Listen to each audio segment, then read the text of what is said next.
Good evening, ladies and gentlemen, and welcome to the March 4th, 2021 meeting of the Lexington City Council. As you may be aware, earlier this year, we changed our meeting time to 7 o'clock in hopes of getting greater participation. And apparently we've been successful because I see a lot more smiling faces out there than we typically see. I'm sure it has nothing to do with the items on the agenda. Having called this meeting to order, I would ask you all to please stand and join me in the Pledge of Allegiance. I pledge of allegiance to the flag of the United States of America and to the republic for which it stands, one nation, under God, indivisible, liberty and and justice for all. Thank you all very much. I know that we all will be thankful when everyone's had a vaccination and we're no longer under the emergency orders and can gather safely in person. Next item on the agenda is consideration of the agenda. I'm not aware of any additions. I would note 5.1, minute in history from Eric Wilson. Eric at the last minute was unable to be with us, so that will be scratched from the agenda. Are there any other items the council members have? Hearing none, we will adopt the agenda as presented with that one modification, elimination of 5.1. Next item 5.2, My Voice Makes a Difference contest. Ms. Hansley, I think I saw your name pop up there. I'll turn the microphone over to you and invite you for your presentation. Sounds great. Thank you, Frank. So good evening, everyone. My name is Lena, and I am the new coalition facilitator for the Rockbridge Area Community Services Board. The Rockbridge Area Prevention Coalition is dedicated to reducing youth substance abuse and building resilient youth and families in the Rockbridge area. Through multi-agency collaborations and partnerships, we can affect community level change. So I'm here this evening to talk to you about our My Voice Makes a Difference contest. As you can see the poster there. The purpose of the contest is to create a student-led campaign to combat underage drinking, binge drinking, and driving under the influence. So youth are encouraged to submit an entry in art, photography, music, radio, or video. So think TikTok/Reel videos to explain why they are alcohol-free or to educate their peers and the community about why they should be alcohol-free. So submissions will be accepted until 11:59 on March 19th. Frank and a group of local community members will be judging entries, and winners will be announced on April 15th. The winner in each category is going to get a pair of Beats by Dre headphones. Super exciting. And then all entries will be displayed at our youth summit on social media or aired on 3WZ. And so all of the fine print is on our Facebook and Instagram pages. You can see there at RAPCVA on Facebook and Instagram. So please feel free to like, follow, and share our posts. We appreciate it. We're really trying to increase our social media presence and get the word out. So if the next slide, please. So our ACEs training, this is something that we have been going on for a while, but our last training is coming up on March 18th. So as part of our dedication to a resilient community, we're offering these ACEs trainings. So adverse childhood experiences are traumatic events that shape a person's development and path in life. Understanding them can create an empathy and action to protect and heal our children and adults in the Rockbridge community. So this session is virtual and it's 1 to 4, so you can register there, check out the event. It is listed on our Facebook and all the registration is there. And then our last slide is coming up. All right, thank you. So let's talk about opioids. We have our virtual community conversation lunch and learns. Our first one happened today. It was great. We had about 15 participants, which is awesome.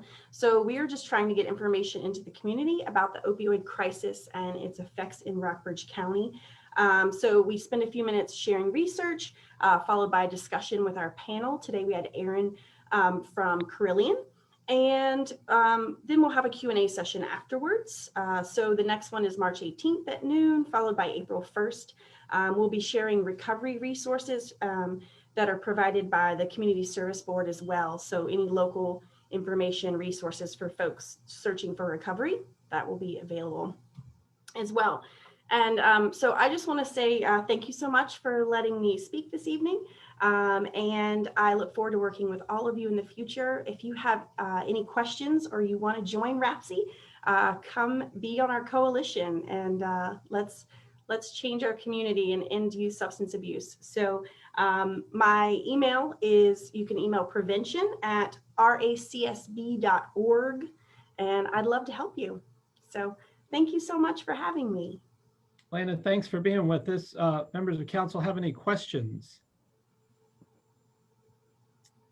Hearing none, great presentation, and thank you for highlighting the education and informative opportunities through your work and through the work of your organization, and making our community that much healthier and stronger as we move forward. But thanks for being with us. Come back and see us again. And anybody who didn't understand what TikTok is, give Lana a call or email, and she can explain all the social media fun stuff to you. I will be happy to. Thank you again. Thank you. Next item on the agenda is 5.3, briefing on the process for Spotswood purchase agreement approval and implications of agreement. I've asked the city attorney to talk about what a unsolicited offer for real estate means for us and the rules of engagement. So at this point, I'd like to turn it over to Jared Jenkins, the city attorney. Thanks, Frank. So as we'll talk about later in the public hearing, I'm sure, this was an unsolicited bid by a developer to purchase the property. And we are essentially responding to that unsolicited bid. So the city is not in any way committed to doing anything at this point, other than obviously what we've done up to this point, including tonight's public hearing. So this could really go a number of ways. The way this one specifically is going is the developer has proposed the contract that has been available for review that sets out certain conditions of sort of the relationship between the city and the developer until the property is actually conveyed.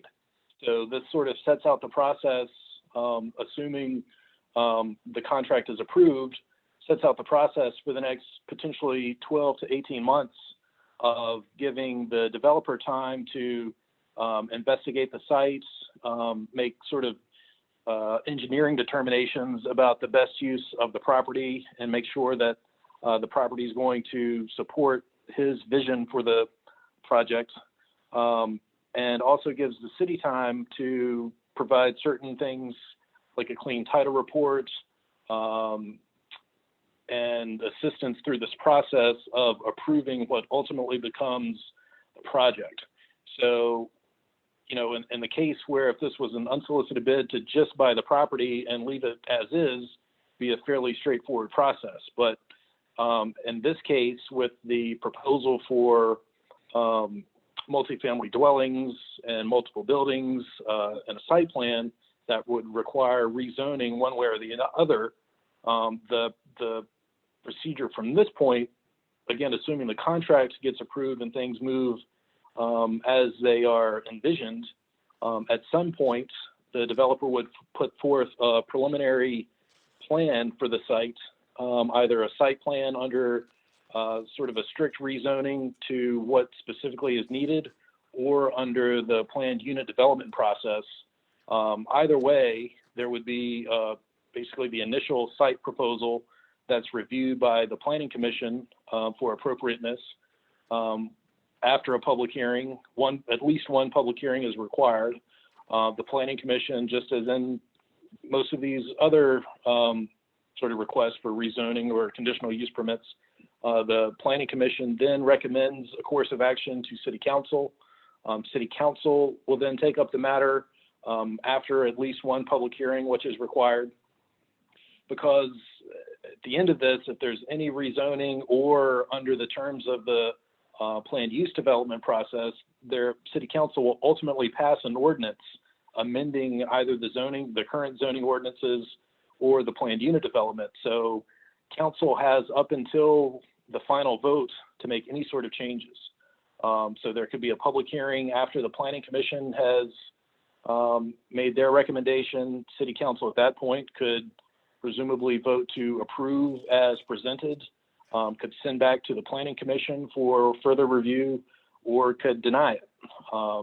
But that's all down the road. Like the actual city council's approval for what is going to be built on this property is at this point months down the road. All that we're doing tonight or at the next meeting when we vote on this is essentially putting the contract in place for this process to take place over the next year, 18 months, which the developer can terminate at any time. The city has certain outs between now and then. But really at this point, the only thing we're allowing is for this process to get started, to give the developer confidence that essentially the city's not wasting his time for him to put forth the proposal and go through this process to get all the approvals. But nothing in terms of how the site is actually going to be used is going to be decided for weeks, if not months. I would say probably months is more realistic. And that's essentially the bare minimum. Any more planning public hearings could be held either at the planning commission or at the city council stage. In theory, this isn't sort of a one-off thing where we're only accepting and approving what's presented. I think, at least in my workings over the past few weeks, Edwin has been very sort of amenable to discussions in terms of the best way forward. So I think, potentially this could be an iterative process depending on how the sort of things are progressing in terms of support from the planning commission and city council. So that's sort of where we are. Tonight is the initial public hearing, potentially a vote on approving the ordinance and contract, potentially having another public hearing and voting on it at the next meeting. But to the extent we're tying ourselves soon, we're not tying ourselves to a lot. There's a lot more information to be presented. There's going to be multiple opportunities for public comment and multiple opportunities for the planning commission and city council to opine, review, and approve or deny the project before anything ultimately substantively takes place. Thank you, Jared. Before I offer council members to pose questions, I just want to acknowledge when we get to the public hearing portion, contacted or remind all the city council, my recommendation is that we simply hold a public hearing this evening and we take no action with the expectation that at our next meeting, we will hold a public hearing again on this matter as we've had time to digest this contract, the terms that the city attorney just ironed out, and then naturally all the comments that we anticipate hearing from citizens this evening. And then on our meeting on the 18th to have a public hearing and consider it at that time. But with the briefing that you just received from the city attorney, are there members of council that have any questions?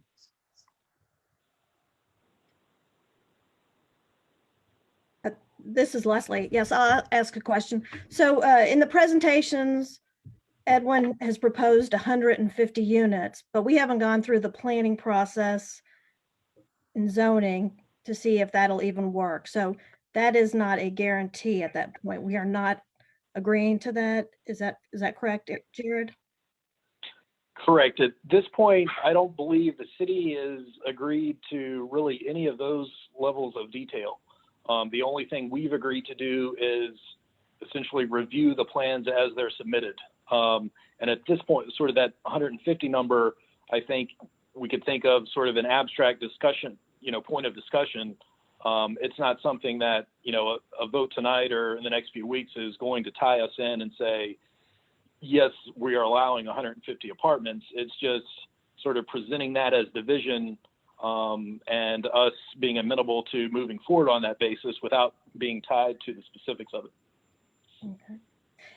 And the contract itself does not bind city council to agreeing to all zoning ordinance amendment proposed by the developer? No, you had raised that earlier today, and I think one of the public comments mentions that the provision that the city's obligation is to cooperate and support these applications at the various stages, and that was never intended to sort of tie council to having to accept whatever is presented. That certainly is not the intent. What was intended is, I think maybe Edwin is not used to sort of Lexington hospitality, or this may be he's ran into where there are competing proposals and a municipality's staff can potentially slow roll one side or the other. So cooperate and support is sort of our required performance, is to sort of support this process in terms of making sure everybody, you know, planning commissioner, city council has the packets, make sure all the developers' proposals are adequately and completely conveyed to everyone. Essentially, it's a promise that the city will not sort of disfavor this proposal in favor of someone else's. Like I say, Lexington, of course, we're going to treat everybody equally just because that's how we do things. But I really think that, for his point, that was to put in there to make sure that the city is going to sort of provide him the same courtesies that it would anyone else. So it's in no way binding on council's ultimate vote on any really term of this proposal or development. That, you know, city council has the final say on every aspect of the proposal, and we're certainly not bound to approve it, but we are, I think, bound to at least consider it after we sign this contract. Okay. And is the performance guarantee, when does that part come into play? And does, at that point, city council have the right to say, if say he only wants to build 50 units, we can say, no, that doesn't meet our criteria? Well, that would be, I guess, city council essentially gets bound when it approves the final master plan of the site. And at that point, he's locked in to whatever sort of representations he's made to that point to get that project approved. But then I believe the zoning administrator has either 30 or 60 days after that sort of final design plan is submitted to make sure that confirms with what city council has previously approved. And sort of that's where the city gets the check off that basically the engineering schematics to actually start building this thing match up with a final site plan, is ultimately the zoning administrator's decision, sort of right at the tail end of the process. Okay. Now, obviously, if he says he's going to build 50 apartments and ends up building 200, then we've got other ways to take care of that, because obviously that would be a non-conforming use, and then we shut it down through that process. But that's the case in any of these projects. So it's the approval of that site plan that is the ultimate agreement, the performance agreement, I guess. Essentially, yeah, that's where it sort of gets tied up, is city council approves the final proposed plan. Then the developer comes back with, okay, these are the actual drawings that we're going to work off of. And then the zoning administrator makes sure that those two things are in harmony. And if they're not, then the zoning administrator has the right to go back and say, look, your blueprints don't match with what city council approved, and that's a problem. Okay, thank you. I have a question. Mr. Alligood, go right ahead. All right. My question deals with the agreement where the word support is in there. And Jerry Jenkins has mentioned that same word. My question is, Planning Commission is still free to operate under its own guidelines for whatever it chooses to do without any arm twisting on the part of City Council in this quote unquote support. I just want to make sure that we all understand that Planning Commission is still free to do its job on its own.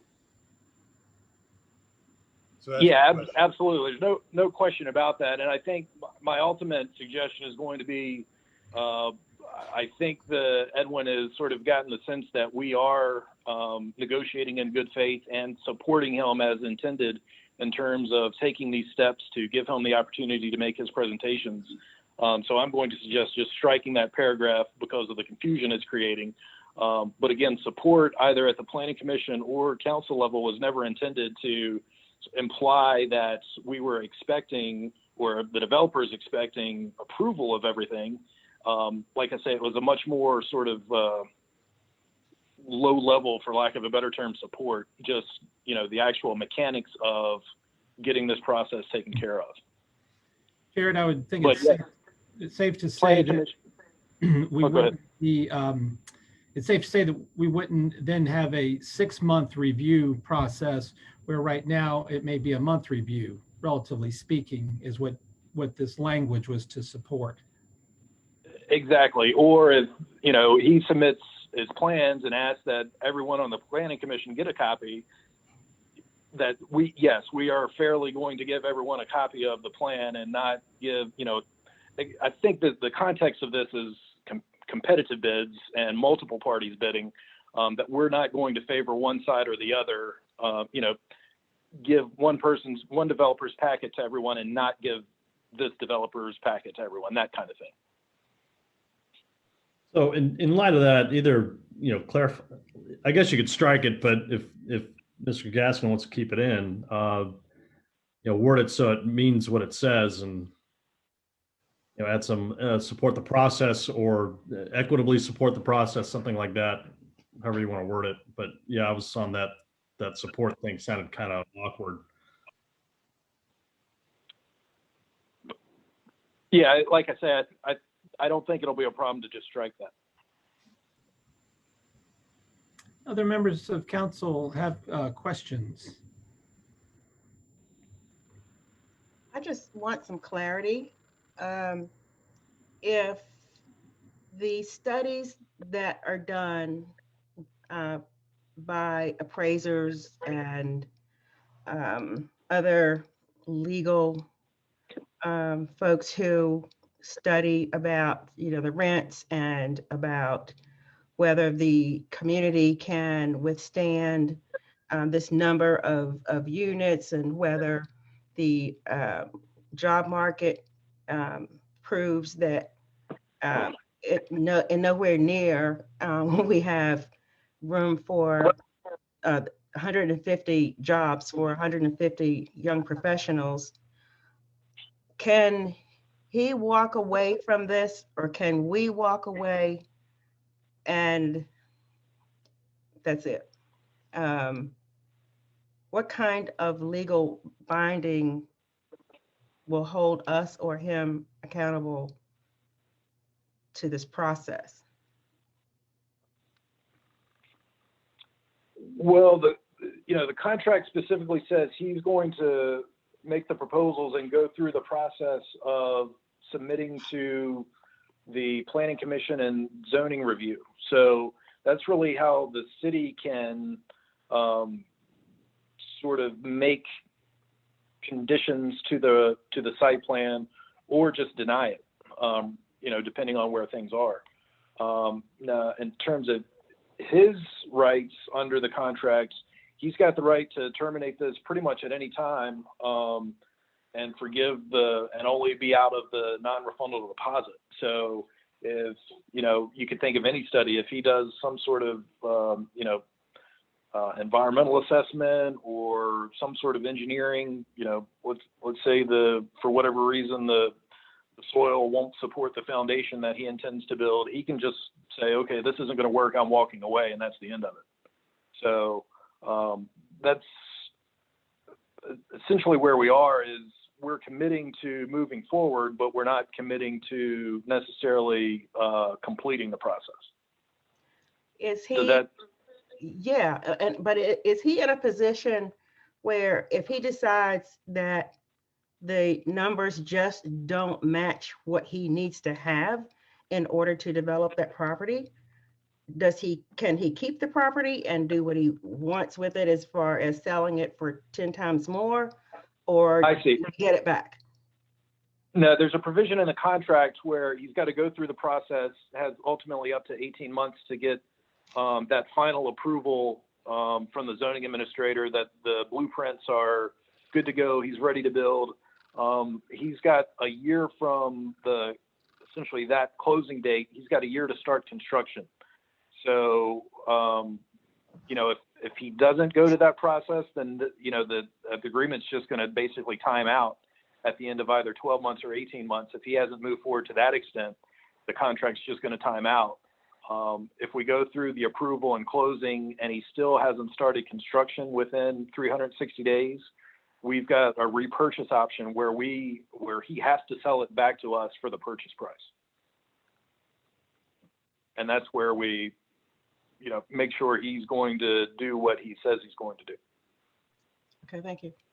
And Jared, just to be clear, so the 18-month option that he has, if ultimately nothing happens and this reverts back to us after 18 months, during that 18-month interim, RAH and the community table would not necessarily be disturbed during that period. Is that correct?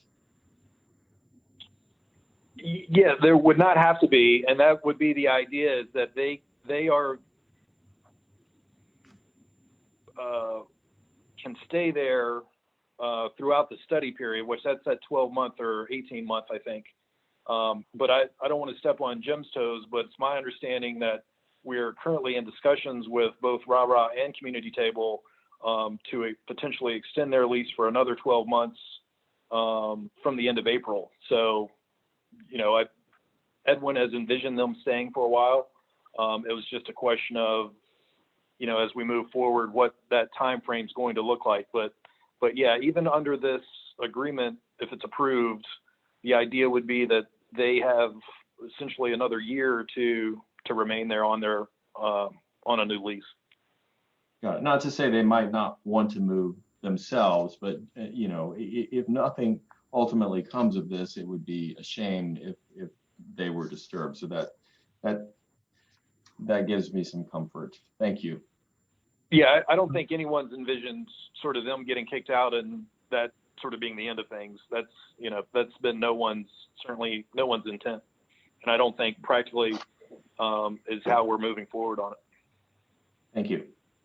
In light of that, I think it's section 610, condition of the property survey will convey the property to buyer as is, etc. The sale is made subject to restrictions, covenants, agreements, and easements of record and existing leases. In this regard, seller states that it has no knowledge of any outstanding restrictions, covenants, agreements, easements of record, or leases as of the effective date of this agreement. So I'm a little confused about how the leases we have with RAH and Community Table all in that section, that passage.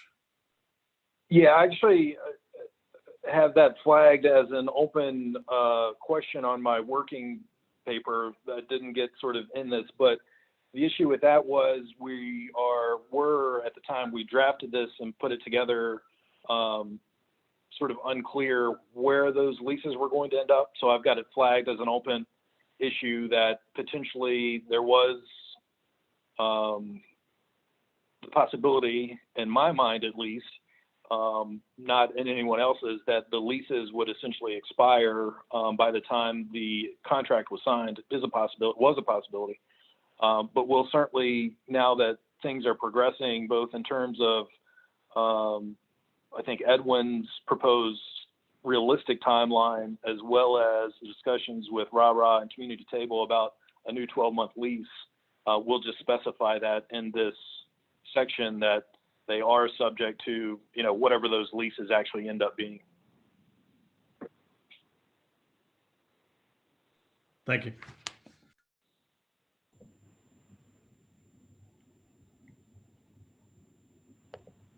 Other questions from council? A couple more. 310 seller's obligation. A, process type plan and building permit approvals for and it's capitalized project of the city prior to the sale of the property. I don't understand that. Is project of the city, project of, or is it, I just need some clarification on that. I think just a mistake on my part, that of should be by, process site plan and building permit approvals for the project by the city prior to the sale of the property. Great, That, thank you on that. Yep.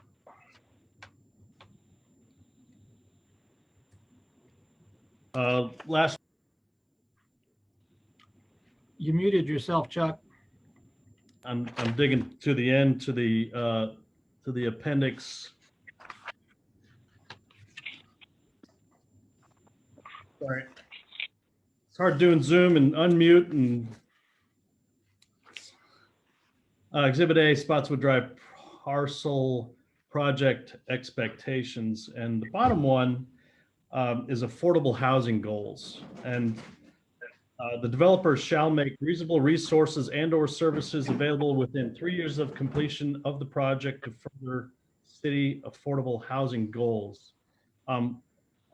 I don't know if that's defined enough or tightened up enough to provide a little more direction on what that actually means.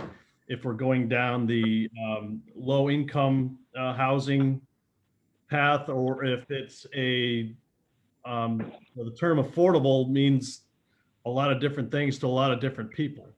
So I don't know if there's a way to provide some better clarification and direction on that, or the city and or Mr. Gaskin would like to do to either strike it, which I would not really support, but if we can come to some agreement as to what that actually means, then maybe that's the ultimate resolution. If I may, Mr. Smith, I think the issue there is that since council hasn't stated specific goals in that regard, it's hard for the developer to make any commitment in that regard, but he's open to providing resources, perhaps in-kind resources, professional resources that he has available to forward those goals once they're specified. Obviously, he can't make a commitment of any sort until he knows what it is the council seeks and the community seeks.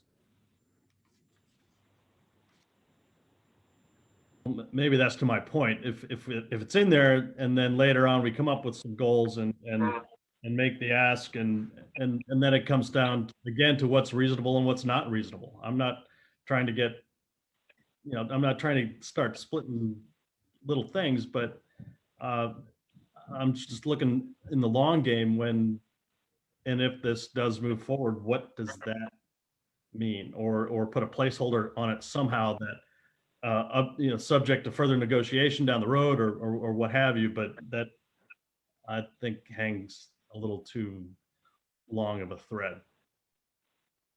Jim, can you define what the intent of that item is? Again, the intent is that should the city, within I think 3 years, as I recall, just not glancing at it now, have an affordable housing or low-income housing goal or goals in mind, that he is willing to enter into conversation with city council as to how he can assist in implementing those goals. Again, I mean, the only thing we could possibly do to tie it down is maybe specify, I'm just thinking out loud, a number of hours of work or a number of dollars to be invested either upright or in kind. Again, it's hard for him to make a commitment. It's hard for me to even recommend one when there's really been no discussion about what our goals may be. So it is very unspecified or unspecific, but he has committed to trying to assist in that regard. And I think if I can, I was actually involved in the call where we went over this exhibit, sort of try to put things together. And this is all my impression, so don't, well, hold me to it, but no one else, I suppose, was that Edwin was very clear that this was not sort of an affordable housing project. Like this, he wasn't seeking out the low income credits or any of that sort of structural type support in terms of financing or planning the project. But he's also aware that affordable housing generally is a priority for the city, like a lot of places, and he is committed and making this commitment that he will help use the resources available to him and the knowledge that he has and experience that he has to the best of his ability, support the overall city goals of improving the quantity of affordable housing. So I think that might be a little bit of context to where Jim is saying we need some more meat on these bones, but it's coming from, the expectation is it won't be on this project necessarily, but there will be assistance overall to the city to meet those goals. I really like the gesture. I just don't want it to get mucked up somehow one side or the other, and maybe perhaps make the distinction in that part of the appendix. The term, like I said before, the term affordable housing, low-income housing are thrown around almost interchangeably without the distinction made between the two, and maybe adding some language to that effect might satisfy the gesture for now.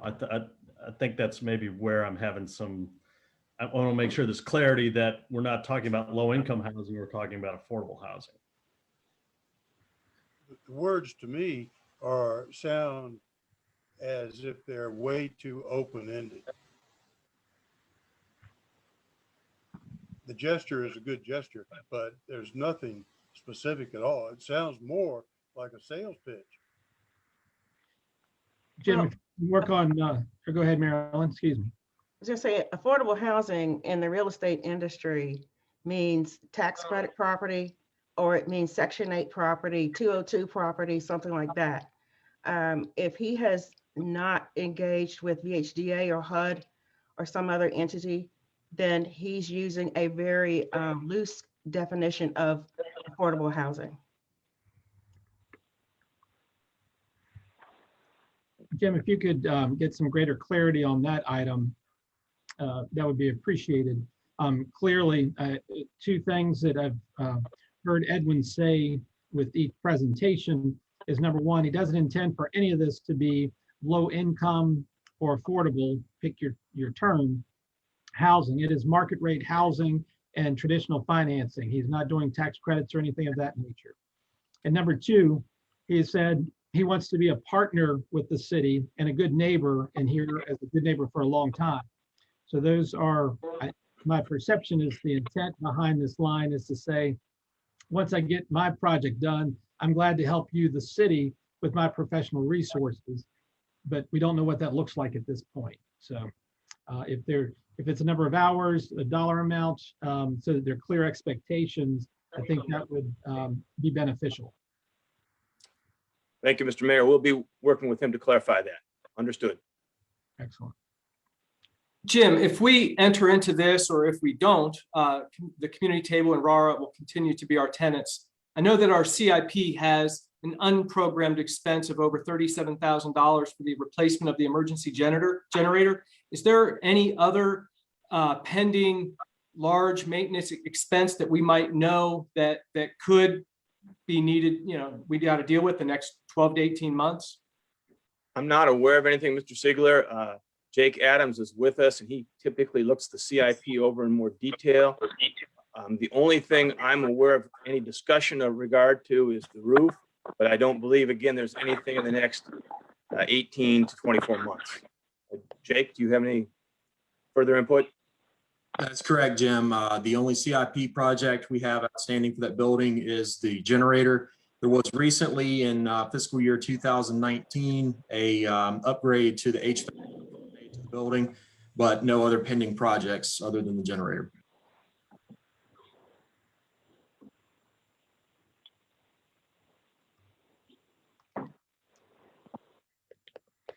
Members of council have any other questions for the city attorney from his briefing? Hearing none, I would ask for additional clarification on this. When city council considers this proposed contract, in essence, the only thing that the city council is obligating the city to do is to enter this phase of due diligence uninterrupted for Echelon. And the point being, if somebody contacts the city manager tomorrow with a competing offer, city council could certainly welcome that, assuming we take no action tonight. Someone could enter a competing contract tomorrow unsolicited as well. And that unsolicited contract possibility would be in place until this is considered, and in the hypothetical situation, city council approves it. At that point, Echelon would be free to work towards the performance issues and bring back the specifics once they've done soil testing and all the engineering studies that need to be done, as well as the market studies for rental units. Then they would come back to the city with their plans that would go through the normal process. If there was a need for an ordinance change or a zoning change, that would have to be dealt with just as it would under normal circumstances. This contract just, in essence, puts the city in agreement under contract that someone else can't come in and make another offer and bump Echelon. Is that correct? Correct. Very good. Thank you very much. We'll move on next to the public hearing. I just one remaining question. Sure. Regarding contract. For the record and for the public knowledge, will the contract approval require supermajority? Will that supermajority be required when the property actually conveys?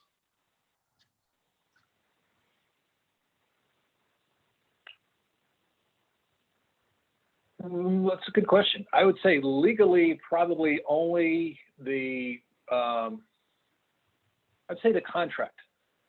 Because in theory, if the contract, you know, if everyone moves forward under the terms of the contract, then we're bound to sell the property. So I would say the initial vote to approve the contracts requires the supermajority. Okay, it just occurred to me to ask that question because I didn't know the answer. So thank you for that. Great question, Chuck. And as a reminder for those keeping score at home, a supermajority would be 5 of 6 council members. So, which is different than the normal vote that it would just as a simple majority. Very good. Any other questions? Not want to rushing, want to make sure we get everything on the table here. If not, we'll go into the public hearing section of our agenda. Public hearing for consideration for the renewal of emergency declaration and ordinance. And Tim or Jared, are you either one going to introduce that? Yeah, I'd be happy to. It's the same ordinance that we passed April 1st of last year, which provided that we needed to re-adopt it every 6 months or it expires. We re-adopted it in October, and now we're coming up on needing to re-adopt it again. So this just is the same ordinance that we've had for almost a year now, allowing us to modify our procedures and meet electronically for the duration of the emergency declaration. Thank you, sir. That's the intention, reason for the this public hearing. At this point, I would like to open the public hearing and ask if there's anyone in the public that would like to speak to this issue. And Janie, I'll call on you to see if there's anyone wanting to speak regarding the renewal of the emergency declaration and ordinance. If you look at the screen, the highlighted yellow are the people that have asked to speak prior to 5 o'clock today. Okay. But these folks would like to speak on the Spotswood site or on the renewal of the emergency declaration. I think this is for Spotswood. Spotswood, sorry, I have several things going at the same time for the meeting, but Very good. no one for the emergency ordinance. Thank you, ma'am.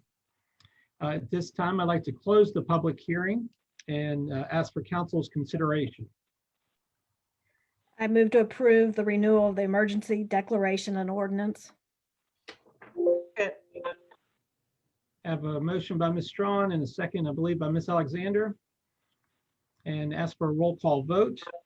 Mr. Smith, Aye. Mr. Ziegler, Aye.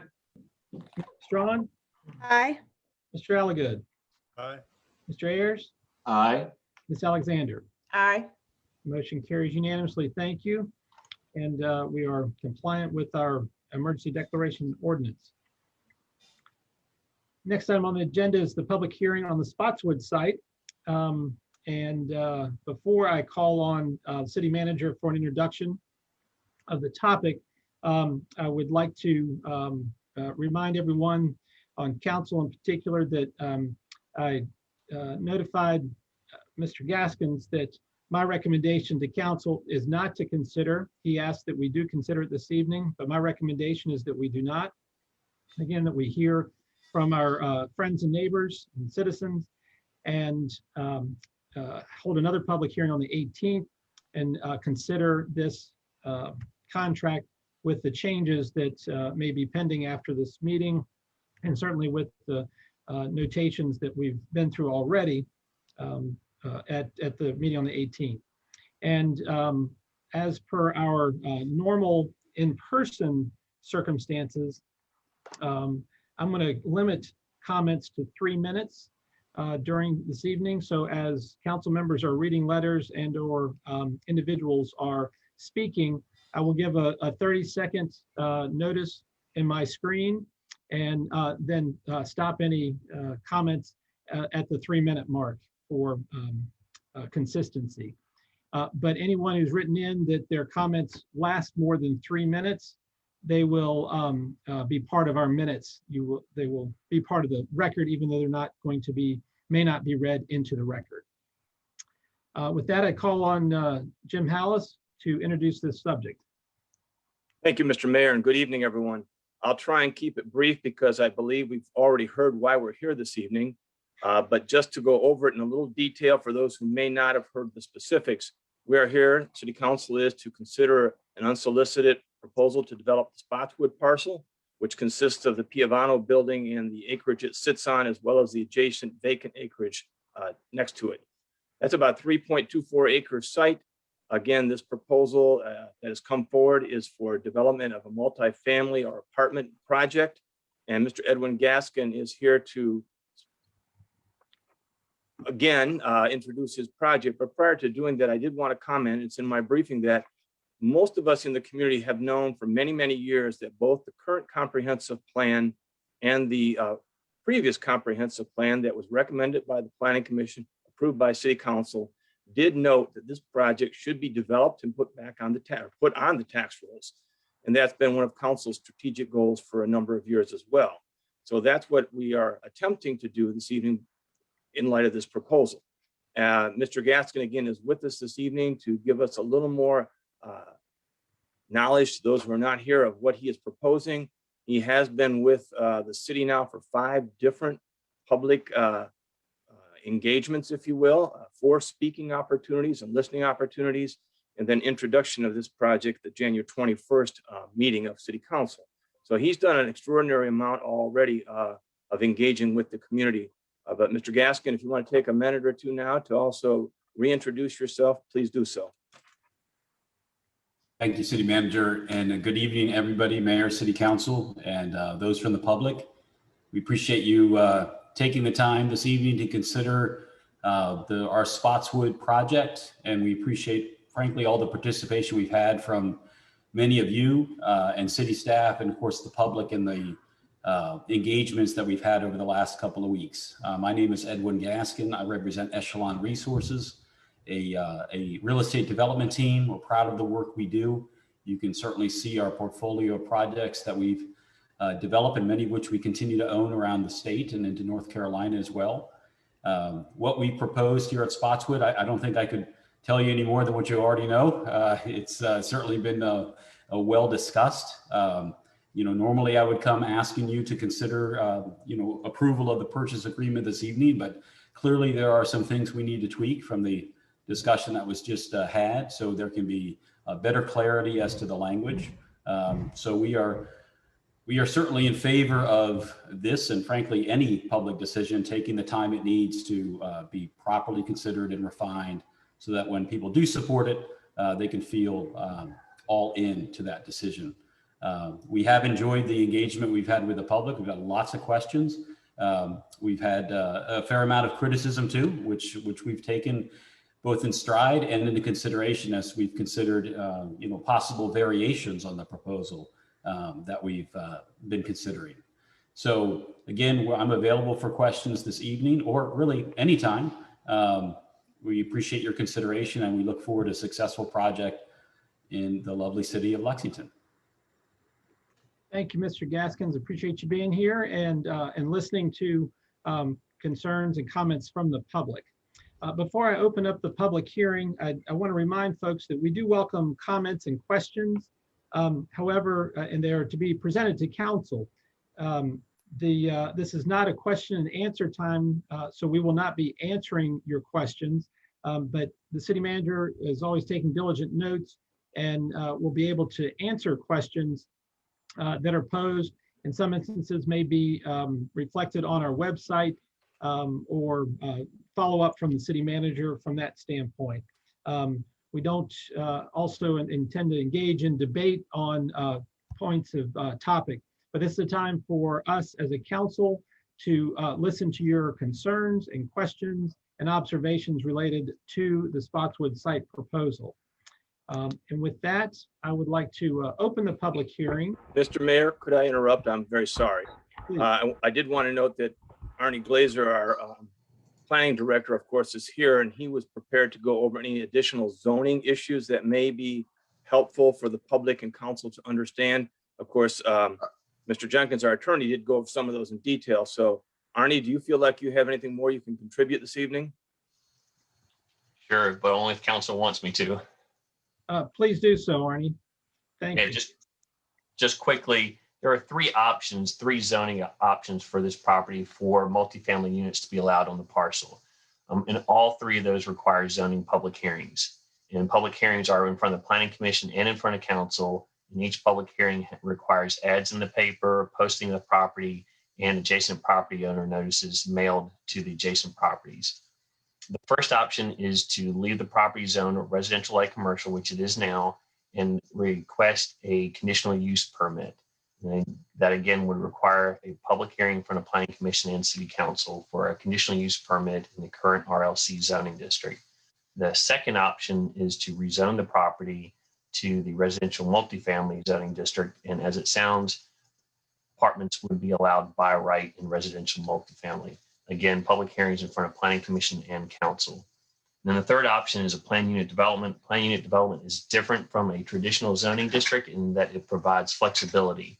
If through the master plan process, council realizes that it is an acceptable and above average plan, then they have the ability through the PUD approval to grant waivers or modifications to some of the typical zoning standards. And in exchange for that, the plan is above average. It provides better development standards, and it meets certain or stated criteria or goals in the plan.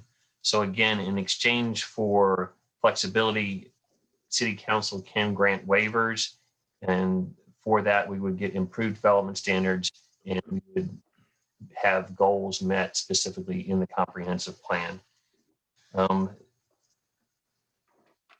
The other interesting portion, or somewhat interesting for PUDs, is that a lot more details provided earlier in the process. the master plan, traffic studies, environmental review, all have to be done at the rezoning stage as opposed to the site plan stage.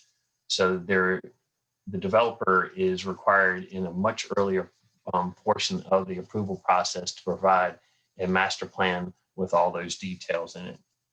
The other thing to note is this property is not currently in a historic district or in an entrance corridor, so there are no current design guidelines for the property. And that's all I have. I'd like to be happy to answer any questions. Members of council have any questions for Arnie? Very good. Hearing none. Arnie, thank you for those details as we work through the process.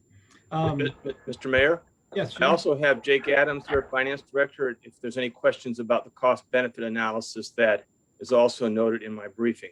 Again, I'm not sure City Council needs more detail or you want to share details with the public at this time. Absolutely. If members of council have questions or points of clarification, let us know.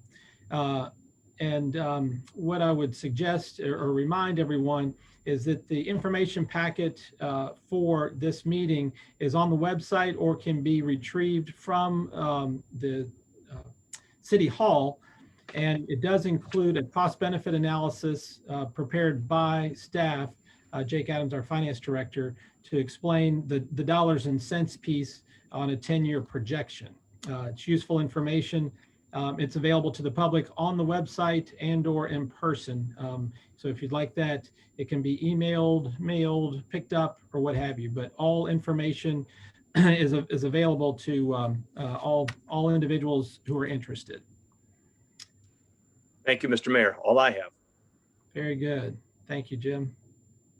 Members of council have anything? I do have one more question for Jared, and I know we're not voting on the ordinance tonight, but can you explain why the ordinance refers to the parcel as 5.8 acres when what we're actually talking about selling is 3.24 acres? Sure. When I was going back to run the title and see where sort of things stood legally, the Spotswood Drive extension that the city allowed at some point was never recorded. So as it stands now, this is still the four parcels together are still part of or encompass the 5.8 acre tract. So obviously we're not conveying Spotswood Drive, but ideally as part of this process, that will be recorded as well. But it's much easier to sell more of the property, and the language is certain portions of that 5.8 acre tract. So it's much easier to sell a certain portion of the 5.8 rather than having it as all of the 3.24. And, you know, that in some ways it's a bit of legalese in terms of what we're actually conveying, but it is in no way intended to imply that we're conveying the entirety of the 5.8 acres. But those four tax map numbers, as it currently stands, encompass a total of the 5.8 acres, which includes Spotswood Drive extension. So we are going to convey less than that, but until everything gets surveyed, we won't know, you know, specifically what that portion is. And I didn't want to tie us to the 3.24 if the survey comes back substantially different from that. And I'll ask you one, thank you for that clarification. And I'll ask you one more question about the deed. Are there any deed restrictions on how the property can be used? No, there was a clean conveyance. The only thing there was recorded, and I believe the developer's aware, there's a sewer line that has been recorded as an easement, but otherwise no restrictions on what we can do on the property. Thank you. I've got a question. Can I ask a question of Jake about the cost benefit analysis? It talks about, you know, the real estate tax, and as soon as the project is completed, it points to us receiving about 178 to and then out to $189,000 just from the assessed real estate. And can you explain a little bit how you get that amount specifically when a building is constructed and all of the ownership is retained by one group, one owner. Are each individual unit, is each individual unit assessed? Like if each one, is that how you get that number? Is each unit assessed at $110,000 times 150, and you get up to the $16-17 million price tag, and that's how it's assessed? Or if you could explain that a little bit. I look at the hospital and it's appraised it or assessed it. Of course, the taxes is different there, but it's at $28 million, and it would look like this project would need to be worth about $18 million in order to yield that kind of property tax revenue. Yeah, that's correct. So I didn't model pricing out individual units or phases of the development. I factored in the entire development as one assessed value. And this was using the estimated, this is just estimated at cost. I'm not projecting a market value or any type of valuation other than at cost. I wanted to be very conservative with this analysis, and real estate valuation is not my bailiwick, so I didn't want to take a stab at that. But I did assess the entire, try to project the entire development as one assessed value, and it comes to about $18 million. You're correct, just at cost. Thank you. You're welcome. I also have a question on the cost benefit analysis, and the second assumption in the list at the bottom has 125 total units developed in 24-month period, et cetera. And I'm curious where the 125 number came from. If we're trying to use a cost benefit analysis for 125 units, but the proposal in front of us, I know it. I'm just trying to do apples and apples. If the proposal in front of us right now is 150 units.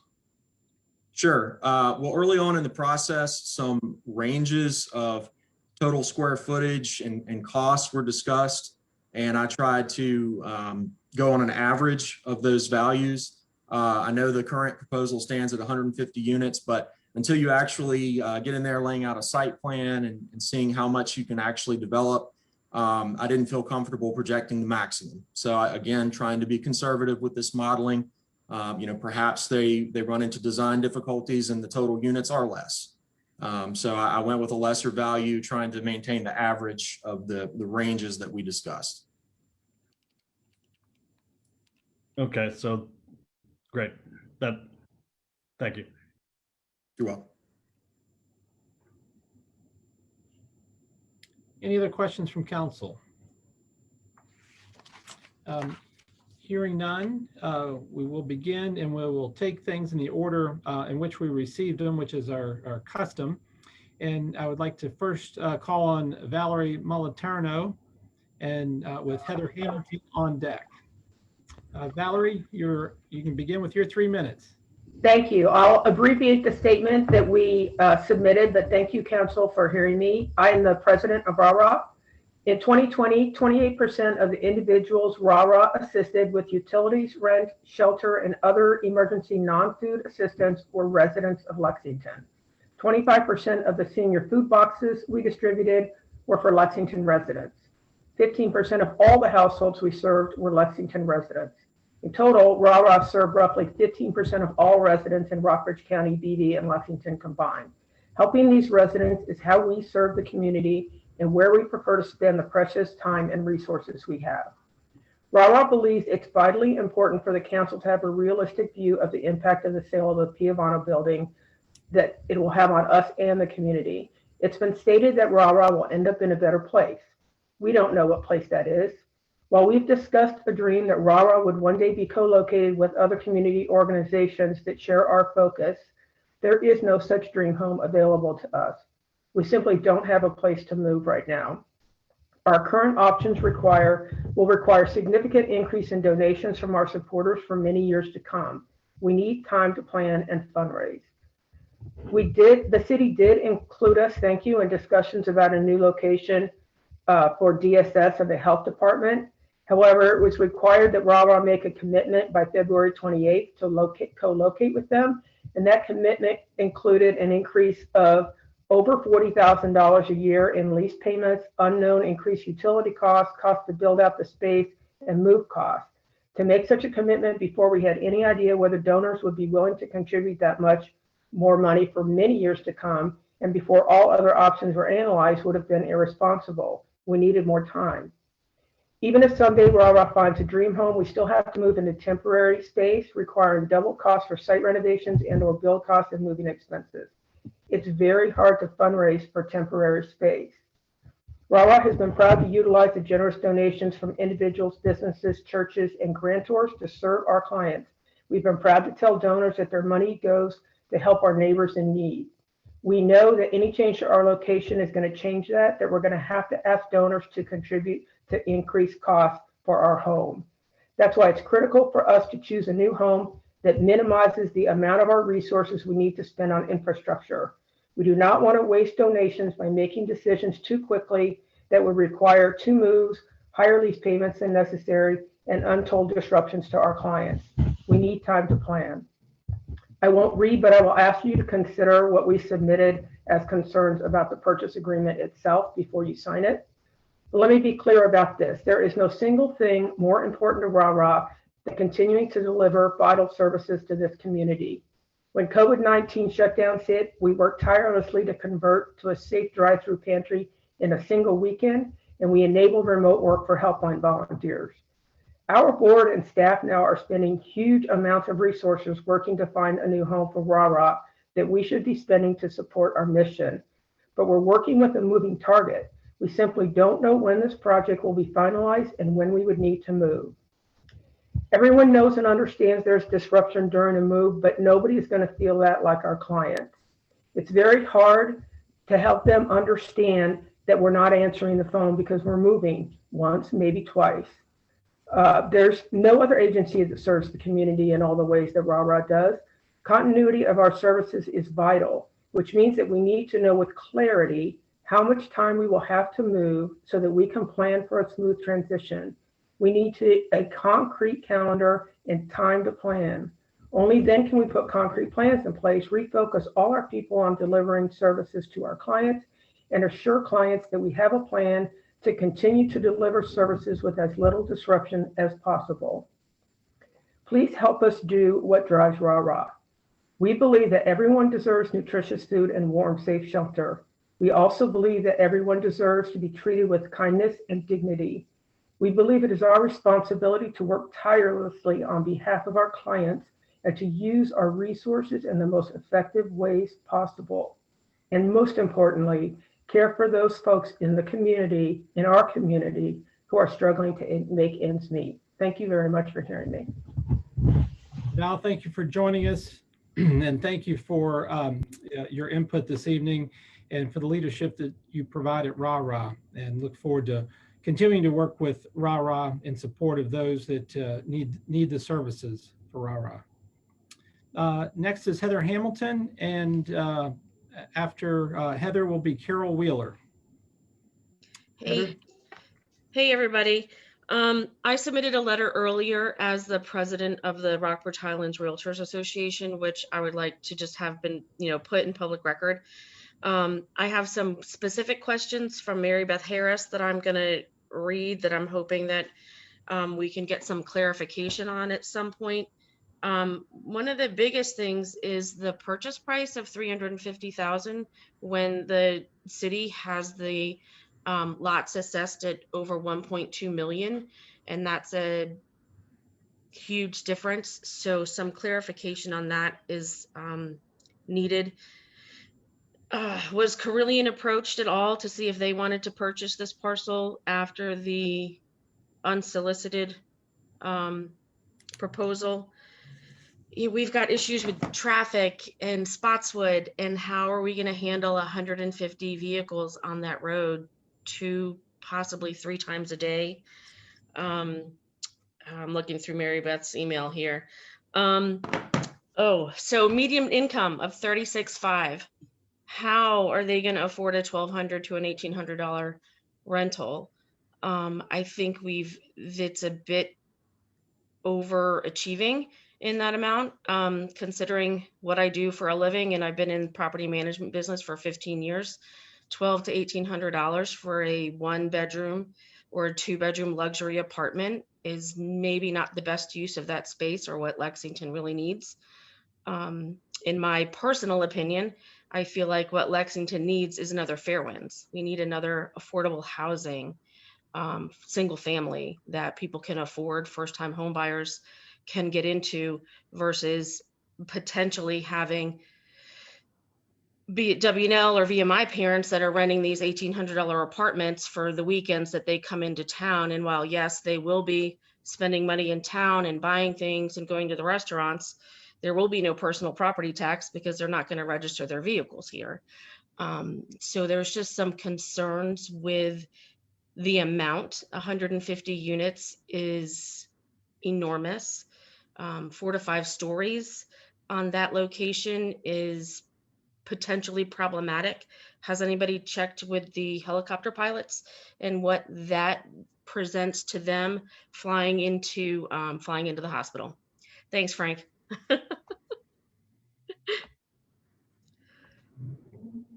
You still have 30 seconds. No, I'm so- good. I'll leave it at that.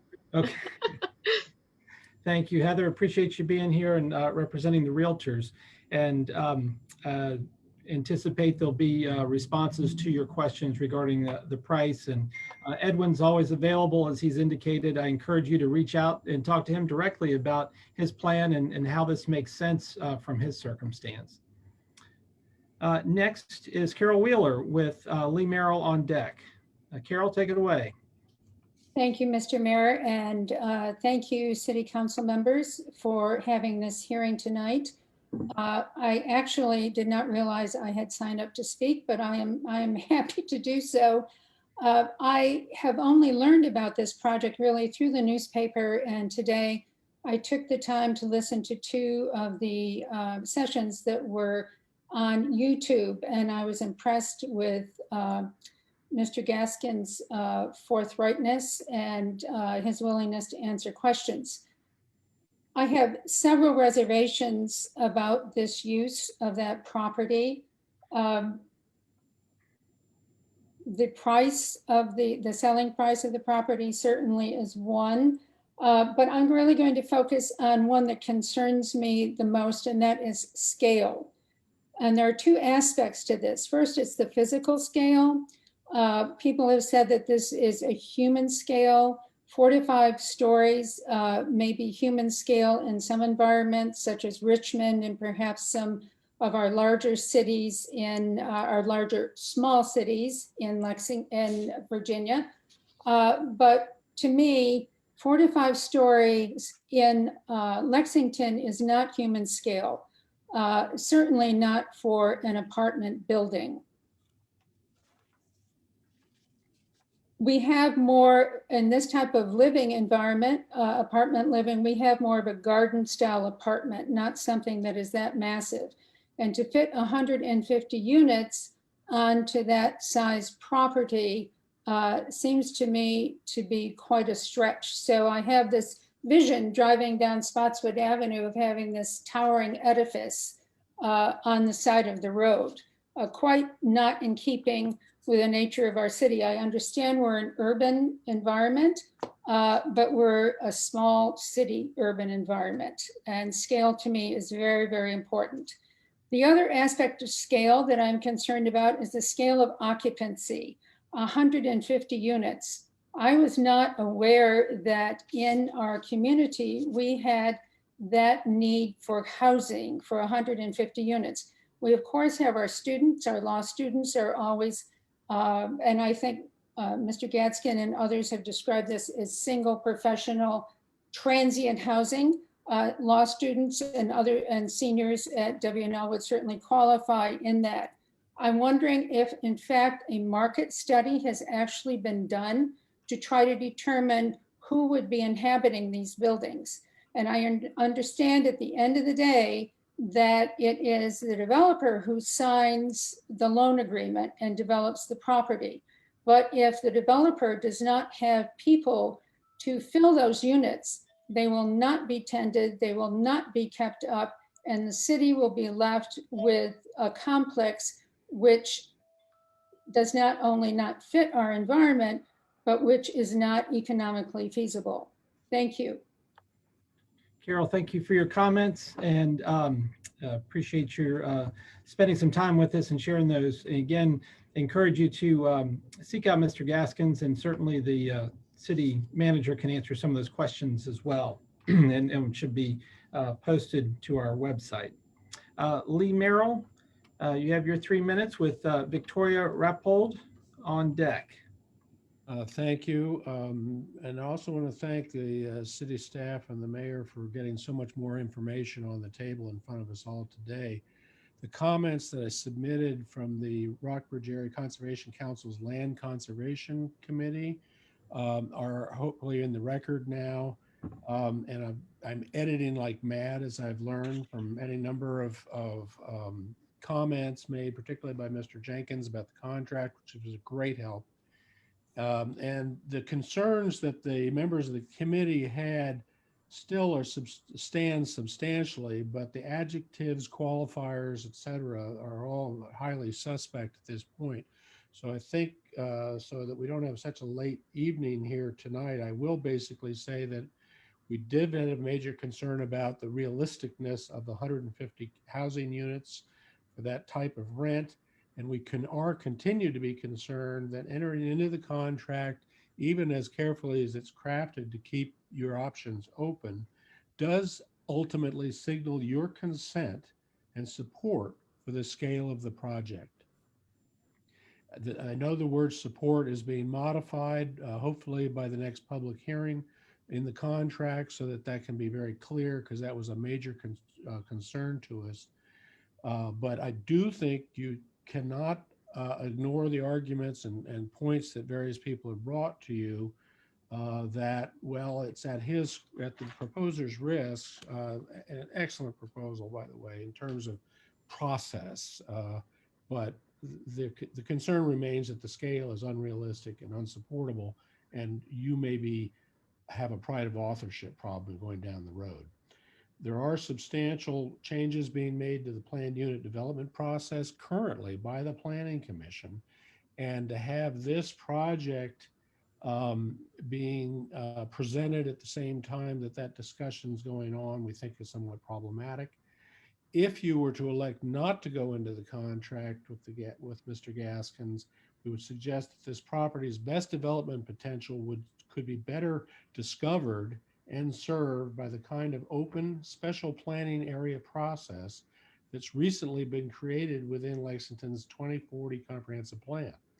A short, timely exercise by the Lexington Planning Commission could define a set of community-based development goals and design constraints from which to base a broadly advertised request for proposals to simulate better suited development needs. The rest of the comments, I encourage you to look at it in the writing, but we'll retain the time for the next public hearing when we have a lot of these things clarified. Thank you. Thank you, Lee. Victoria with Lisa Tracy on deck. Victoria, take it away. Hi, this is Charles Rappold, Victoria's husband. She's asked me to speak instead of her. First, I just want to compliment you, Mr. Mayor, in indicating that the council was not going to take any official action with regard to this proposal this evening. The reason I say that is because my wife and I live approximately 4 blocks away from the Spotswood development site, and yet we only heard about this development literally 4 hours ago this afternoon. We're not ostriches who keep our heads buried in the sand. We're active in our church, we're active in the community and various community organizations, and yet this is the first we heard of it today. So I'm glad that you're buying at least a couple of additional weeks for other people to have the opportunity to express their views about this development.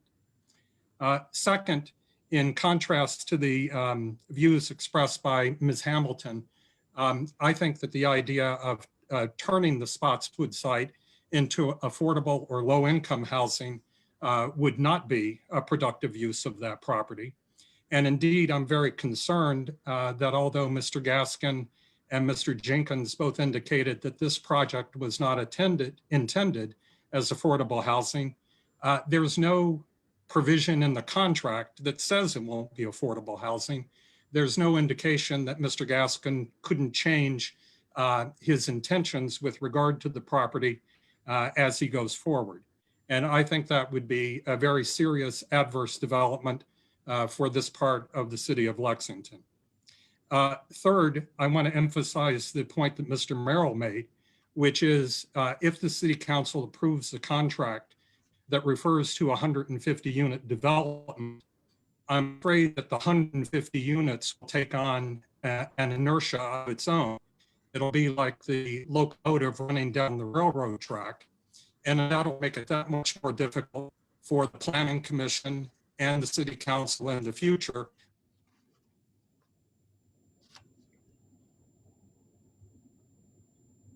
Charles, I think we lost you.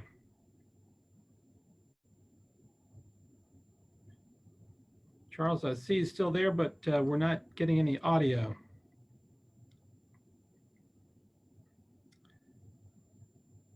If we get you back, you have 40 seconds left. But appreciate you being with us. And Janie, you can cue me if Charles makes it back in. And we'll go to Lisa Tracy. Lisa, if you want to take it away. Oh, I'm sorry. Charles, you got 40 seconds. Please go right ahead. Yeah, okay. And I apologize. I don't know how I managed to get cut off. The only point that I was going to make is that I think 150 unit development, if it does develop the inertia behind it, is totally inappropriate for this area of Lexington. I think it's going to create problems in terms of parking, traffic, and candidly, I would hate to live across the street on Spotswood Drive or on Houston Street if I had a 150 unit apartment building located where this one is proposed to go. And that's the end of my comments. Thank you. Certainly. Thank you, and appreciate you being with us. And Lisa, take it away. Lisa, take it away. Thank you. Lisa Tracy, 1 Pendleton Place. I had prepared remarks, but a lot of them have been covered already, so I'm going to kind of wing it.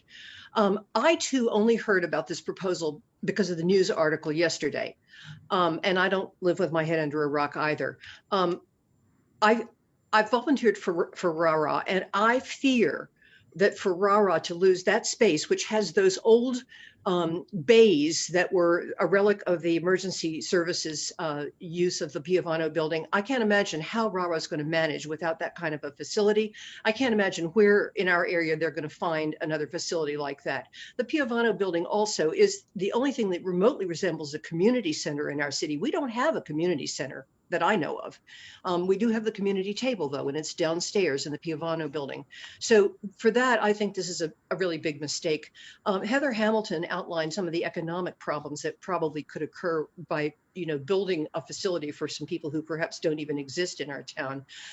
I really heard what Carol Wheeler said about scale, and I think it represents abuse of the neighborhoods of Houston and Taylor to put 5-story apartment buildings at the corner of that intersection. I just am astonished that we could even think of such a thing.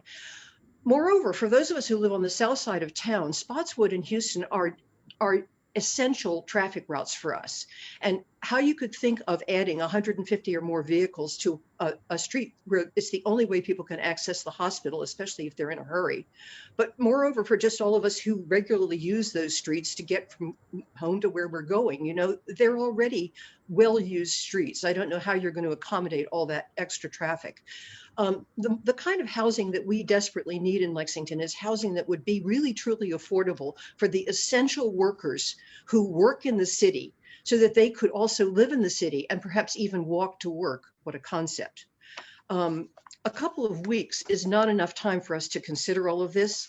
I'd just like to add, numerous studies have shown that increased taxes rarely, if ever, offset the increased costs associated with expanded residential development.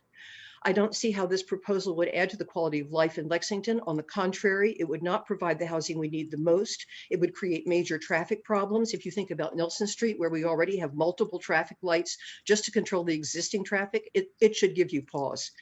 And from the outset, it would entail destroying a valuable community asset, which is the Piovano building, and be sold for what seems like an extraordinarily low price. I beg you, before you decide anything, step back and give us time in the community, have some well-publicized citizen focus groups. That is what I would like to see. I would like to see the community have a chance to get involved in this decision. This is a major lifetime decision for all of us here in Lexington. Thank you. Thank you, Lisa Tracy. And thanks for being with us this evening. And you are no shrinking violet and very active in the community. Thank you for doing so. Before we begin reading the letters, let's call on the city manager to share a couple of details associated and in response to some of the statements that have already been made. Jim, if you could provide those details. Yes, sir. Thank you, Mr. Mayor. You know, some of the things we've heard is that this has been rushed, and I understand the impression people have of it, but there has been some time invested in it that maybe people don't know of, you're not aware of. And our first contact with Mr. Gaskin was in August of 2020, when he asked whether or not the property may be available for a development of any type, and then went into a conversation with staff about the possibility of such a development. He then made an unsolicited offer in September, the end of September of the past year, to bring forth a project of this nature. No specific real details at that time, but he did make the offer. On October 15th, City Council was briefed in closed session about it to see if we wanted to move forward at all. And I got the signal, yes, let's move forward. November 20th, Mr. Gaskin, after more discussion with city staff, after more review of what his proposal would be, did put in a revised unsolicited offer, again, just to staff. On January 7th, there was another closed session with City Council to review that offer. Listed on December 19th, he put in a draft purchase agreement.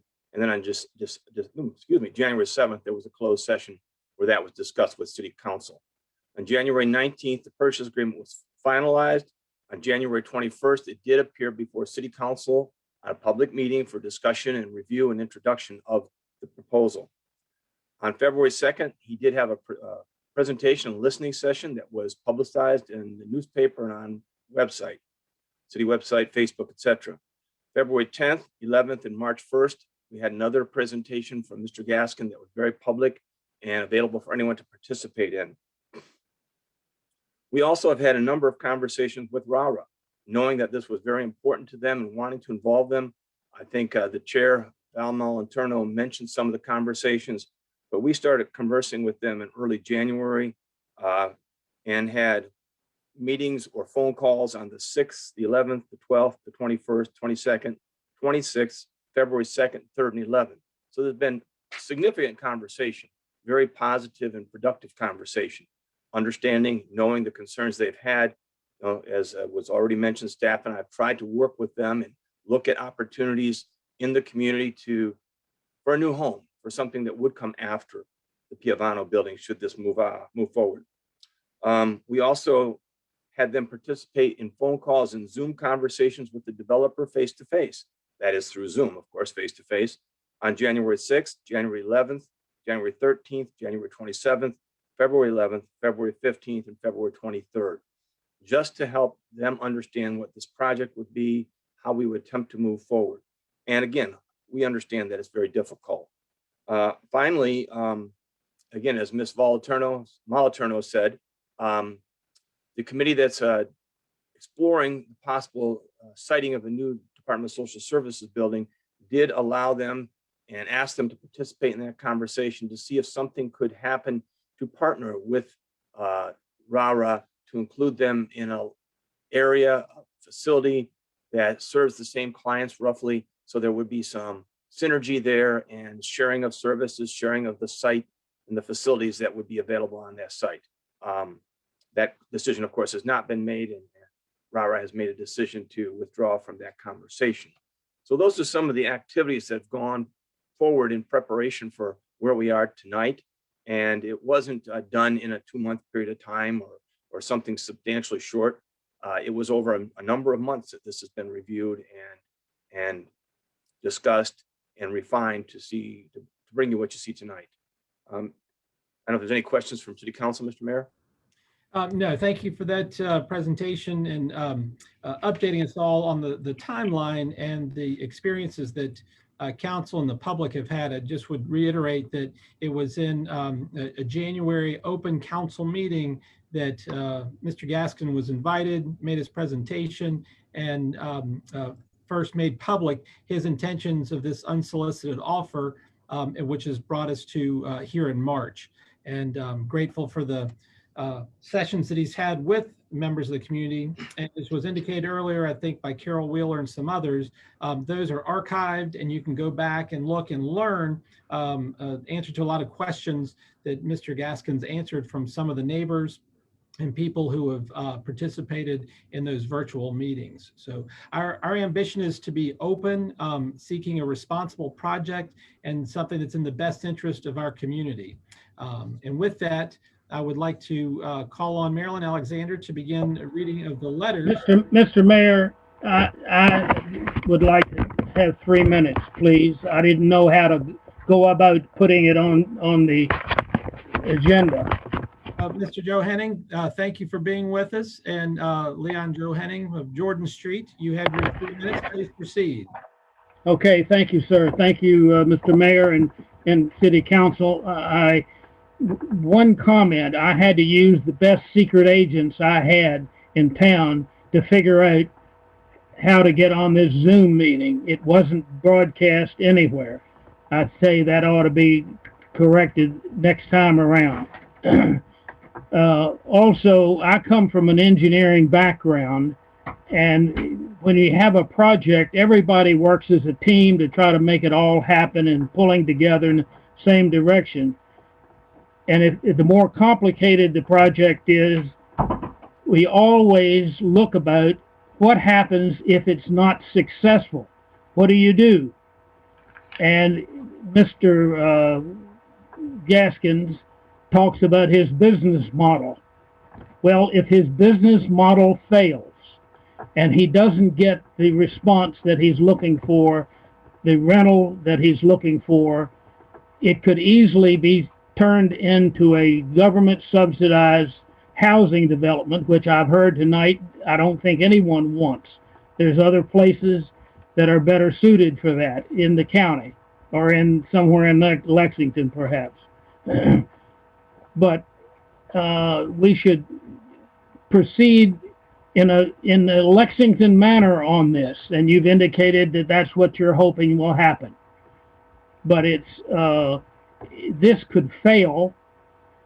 I'm all for the only meeting that wasn't a public hearing, but my Elrod held something in the old courthouse, and about 45 people attended, and almost the whole majority was for keeping the property to have an in-city cemetery. And I think that's very important that we provide burial places for people who wish to be planted here.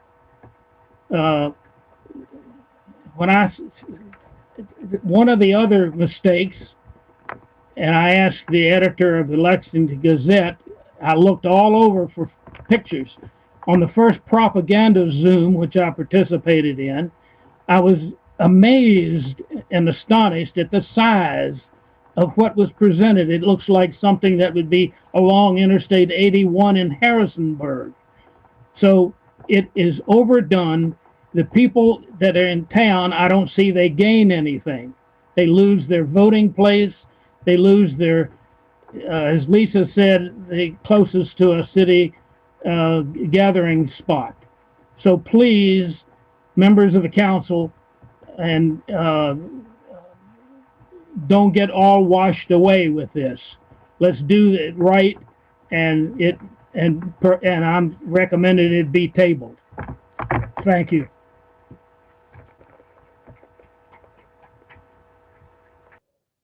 Thank you, Mr. Joe Henning, and thank you for being with us and sharing your insights and observations. I've been alerted that there's not, it's not posted on the email, but Ann Hopkins is in the meeting and would like to speak. Ann, if you'd like to take your 3 minutes, and then if there's anyone else, if you could alert me that you would like to speak, you can use the chat feature to let me know. But Ann, go right ahead. Yes, thank you for giving me this opportunity to share a few thoughts. Number one, so what I'm hearing is we have an unsolicited, out of the blue offer, and that apparently we've had a strategic plan for many years as a city for that property, for that area, number one. Number two, what's in it for Lexington? Does it meet our strategic goals to develop this property in this way? And is the only concern with taxes that we might gain from developing this property in this way? Number three, what will happen to rah-rah? Number four, I'm not against change, but want you to, as board members, city council members, to make wise decisions. It cannot only be about the money. It has to be about matching the goals of the city, which are already in place, humanitarian concerns, and going forward in the future. Thank you very much. Thank you, Ann. Appreciate you being with us. And at this point, is there anyone else who would like to speak to council that's on the Zoom call? Max Ivankoff here. Thank you very much for being here. And I'd just like to take 5 seconds to say that this is an opportunity for the city to participate in a development project that may benefit the citizens of the city. And I urge everybody to take time to evaluate and come up with a proposal that would be acceptable to the most benefit of the citizens of this town. So that's all I have to say. Thank you, Max. And thank you for being Right. also for being with us. Yes. That's Great. it. May I speak, please? Yes, sir. Is this in lieu of your letter? It will stand as well, but you have your 3 minutes. Go right ahead. Thank you very much. To council members, thank you for the opportunity, and to fellow citizens. I'm encouraged by the active engagement at this stage. So for those who don't know, I've written a fulsome letter to City Council, and I encourage everyone to read it, as I know City Council will. But it's longer than 3 minutes. So here are a few bullet points that I'd like to make that haven't been fully covered elsewhere. But firstly, I have to say I fully agree that the scale of this is utterly disproportionate to the site and to that part of the core of downtown Lexington. Number two, I believe the public engagement has been inadequate in the extreme, especially given the COVID restrictions, and it begs for a very thoughtful and extended process of review to ensure the citizens get a chance to have their voices heard. Heather Hamilton's comments re the market, I endorse. I have serious misgivings as to the potential imbalance that's implied in supply and demand for housing. I absolutely do believe that the economic risk is the developers, and I'm a good capitalist, and I think that's right. But there are knock-ons to existing properties in town. One thing is a fact: if you change the supply without creating demand, you're going to lower prices, and that could lead to deteriorating properties elsewhere in the town. The notion on zoning, I find the RLC and residential multifamily are very pro-business and would allow a lot of flexibility for this site. I agree with Lee Merrill's comments that undertaking a PUD on this site in the midst of a transition is, I think, fraught with risk. And further, this is not a weather burn, which with a PUD was a perfectly appropriate thing. This is a completely different context. There have been a lot of comments on fair price. I think this price is utterly inadequate for arguably the most valuable asset available to the city for development. It is not adequate. A proper price should be paid, and to encourage and incentivize development, there are devices that have been used by the city before in terms of future tax abatements, et cetera, to make the economics work for a developer. The contract has serious flaws. I'm glad to hear that others were raising the notion of support. That is such a vague term. It's, again, fraught with danger. But equally, I was quite discouraged by the city attorney's comments about 5.8 versus 3+ acres. That cannot be the case, that it's, quote, easier to sell the large piece and work it out. That is just not good practice. There are comments about the repurchase option and the performance clauses. I have not seen those. I do not find them available anywhere, and they are an essential part of the review process for citizens as well as council. The option deposit of $5,000 is for 18 months. I'm finishing now, Frank. I'll finish now. The $5,000 is derisory. That is utterly inadequate for an option on a piece of property for 18 months. Thank you very much. I hope people will read the letter. Excellent. Thank you, Ben, and appreciate your observations. Very, very well stated. Is there anyone else who would like to speak to council that's on our Zoom call? Very good. We'll make a final call at the end, not for repeats, but for anyone who hasn't spoken. But at this point, I'd like to call on Ms. Alexander to read in the first letter. $350,000 is an unreasonably low price for the Spotswood parcel. Send the developers to Lexington Building Supply or McCoy Park. Alternately, triple the selling price. If the city wants to develop this parcel, open the process to competition. Ask for proposals from a wide audience. You may be successful this time. If you accept this proposal, you will sell at below market value because of the promise of future tax revenue, which will not materialize. Lexington has no major demand for housing for young professionals without children. Mid-construction, the project will stop or change focus. Joe Milo.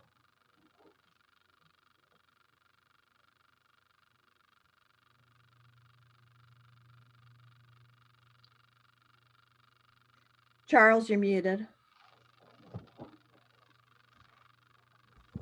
I sure was. Am I okay now? This is from Tamara Duvall. Dear members of City Council, the other day I watched a presentation by Mr. Edwin Gaskin of Echelon Resources regarding his plans for the Spotswood property, which he wants to buy from the city. I came away from it more perturbed than I had been before. First, there's a problem with parking. Mr. Gaskins proposes 150 units, 20% of which would be 2-bedroom ones. That means 180 cars, possibly more, if a single bedroom unit is rented to a 2-car couple. To park 180 cars at once, one would need a parking garage, not a skimpy lot shown in Mr. Gaskin's rosy picture. But when asked about parking problems, Mr. Gaskins was extremely evasive, to use a charitable term as I can.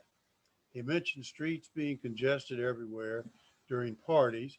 His plans do not allow enough parking space for tenants, much less party guests. IOW, the streets, would be congested permanently, not just once in a while. He mentioned that the potential tenants were likely to be young and riding bikes to their destinations.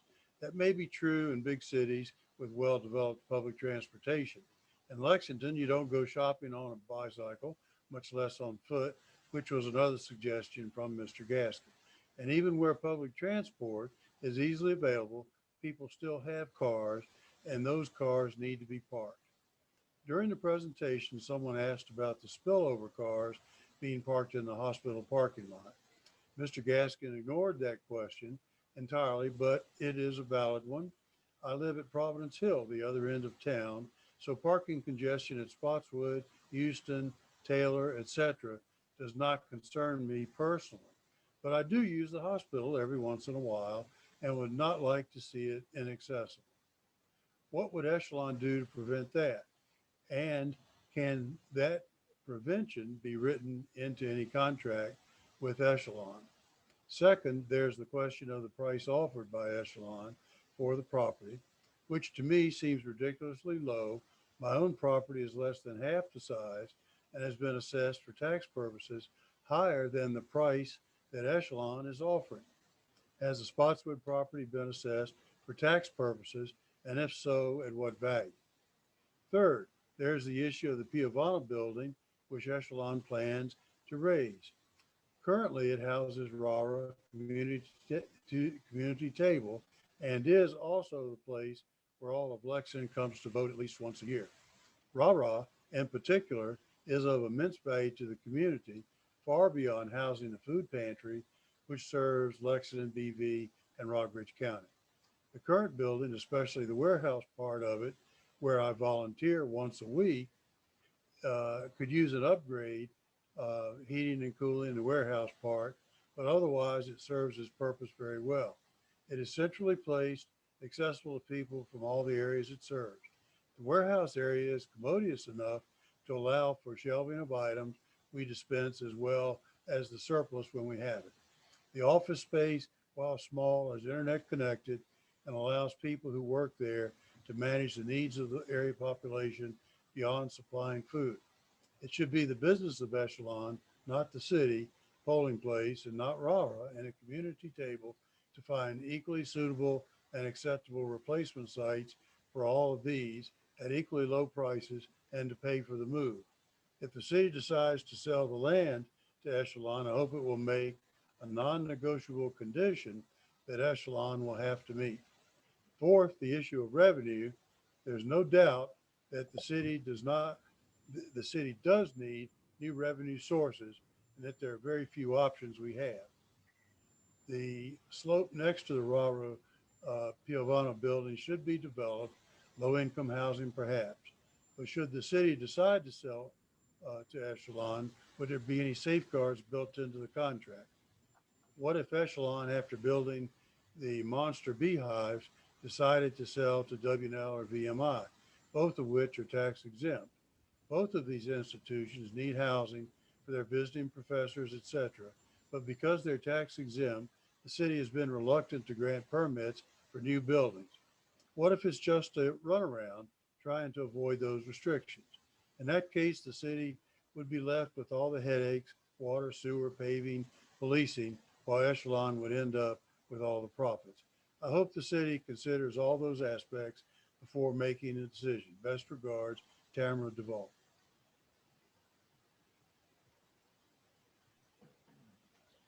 To the City Council. It is a surprise to learn from the News Gazette today that your vote on the sale of the Spotswood parcel may be imminent, according to Mayor Friedman. I urge you to delay a decision and a vote until later in the year after at least one in-person public hearing. A virtual meeting now is not an adequate or fair way to answer all citizens' questions in determining the long-term best use of this property for Lexington. Please take the time to have a public in-person hearing later this year. Sincerely, Mary Stewart Gilliam. I have a note from Stacy Dickerson Suggs. I now live in the residential area at 215 Taylor Street and do not think it would be a good decision to bring the 150 apartment complex to the old rescue squad building that is now the home of the food pantry. It is a quiet, small neighborhood. It does not need more traffic to come and be there and be of lower quality and income-based housing. I do not want to have to worry about theft, drugs, and other elements entering our neighborhood where there is very little of those elements. That's everywhere, but you can put up on Providence Hill area or Limekiln Road area, to name a few places. The Diamond Hill area has been overcome with new housing, so please find another suitable location. Even the Thornhill or Willow Springs area are more apt to carry such elements, housing and people in those areas. Thanks for your help in this matter. ASAP. Cordially, Stacy Dickerson Suggs.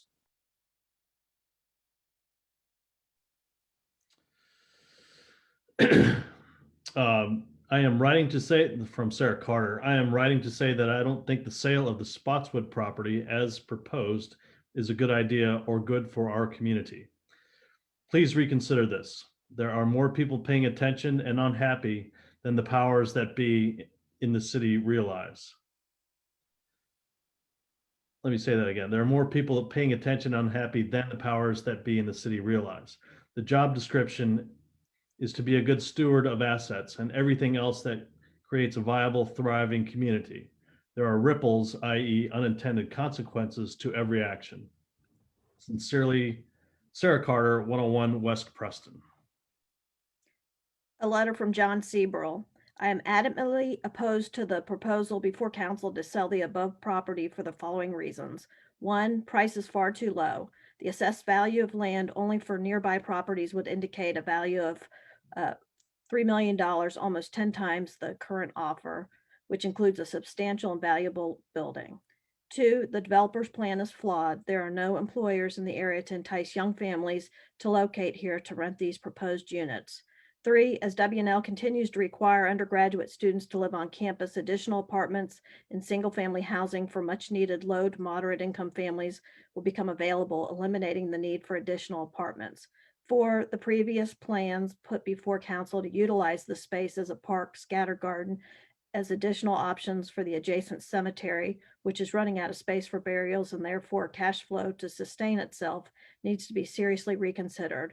5, there is no rush. At least wait until COVID-19 restrictions are lifted to give citizens an opportunity to appear in person themselves.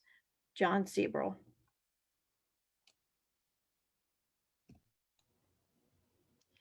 Dear Mayor Friedman, I've talked to several people about the proposal to sell the city property on Spotswood Drive to a developer. They unanimously felt that this would be a mistake. The proposed mid-rise 150-unit complex would not be harmonious with our community. Couldn't the developer use the property just south of the Murray River Middle School instead? A full public hearing in person when COVID restrictions are lifted should take place prior to making a decision. I'm concerned that public input on this important decision would be limited if the only opportunity to participate would be via a Zoom meeting. Thank you for your consideration, Rick Richter. This from Alex Radsky. Dear Lexington City Council, I've attached a letter regarding the Spotswood site proposal that will be discussed at tonight's City Council meeting. Please take a look at my full comments and take them into consideration before voting. While I would like the letter to be made available to those participating in tonight's meeting, I realize that reading the entire letter might take too long. Here are my condensed main points. The fact that the Echelon Resources proposal does address a few of the city priorities, namely providing more housing to the community, does not make it an ideal proposal. Any new residential development at the Spotswood site would address the city's desire to increase its housing stock, while also increasing city revenue. The current proposal, as it has been described, is contrary to the following ideas laid out in the strategic and comprehensive plans. Number 1, access to affordable housing. The current proposal does nothing except a vague promise in the project expectation section to address the need for affordable housing in Lexington. Number 2, green infrastructure and development. The comprehensive plan specifically advises to incorporate green development, innovative stormwater management, and open space into redevelopment of the Spotswood Drive Opportunity Site. Map item number 6 on page 42 of the comp plan. The Spotswood, number 3, the Spotswood site is designated as a mixed-use neighborhood in the comprehensive plan, and as such, the siting and architecture of infill development must meet the context of nearby buildings in design, density, and character. Page 94, comp plan. Number 4, the Spotswood site is deemed an opportunity area, and thus the planning process should begin with a community discussion to identify specific development goals for each area and assess the need for additional guidance on planning, design, and investment. Page 91 of the comp plan. Instead of a community-led process, it is only the vision of the developer that is being considered. The developer is prioritizing the project, prioritizing profit, but the scope of the project is to the detriment of the points raised above and also to important local organizations. My perspective is that before agreeing to a purchase agreement, more work is needed to address these concerns. Thank you very much, Alex Radsky, Lexington. This message is from Amini Schweitzer.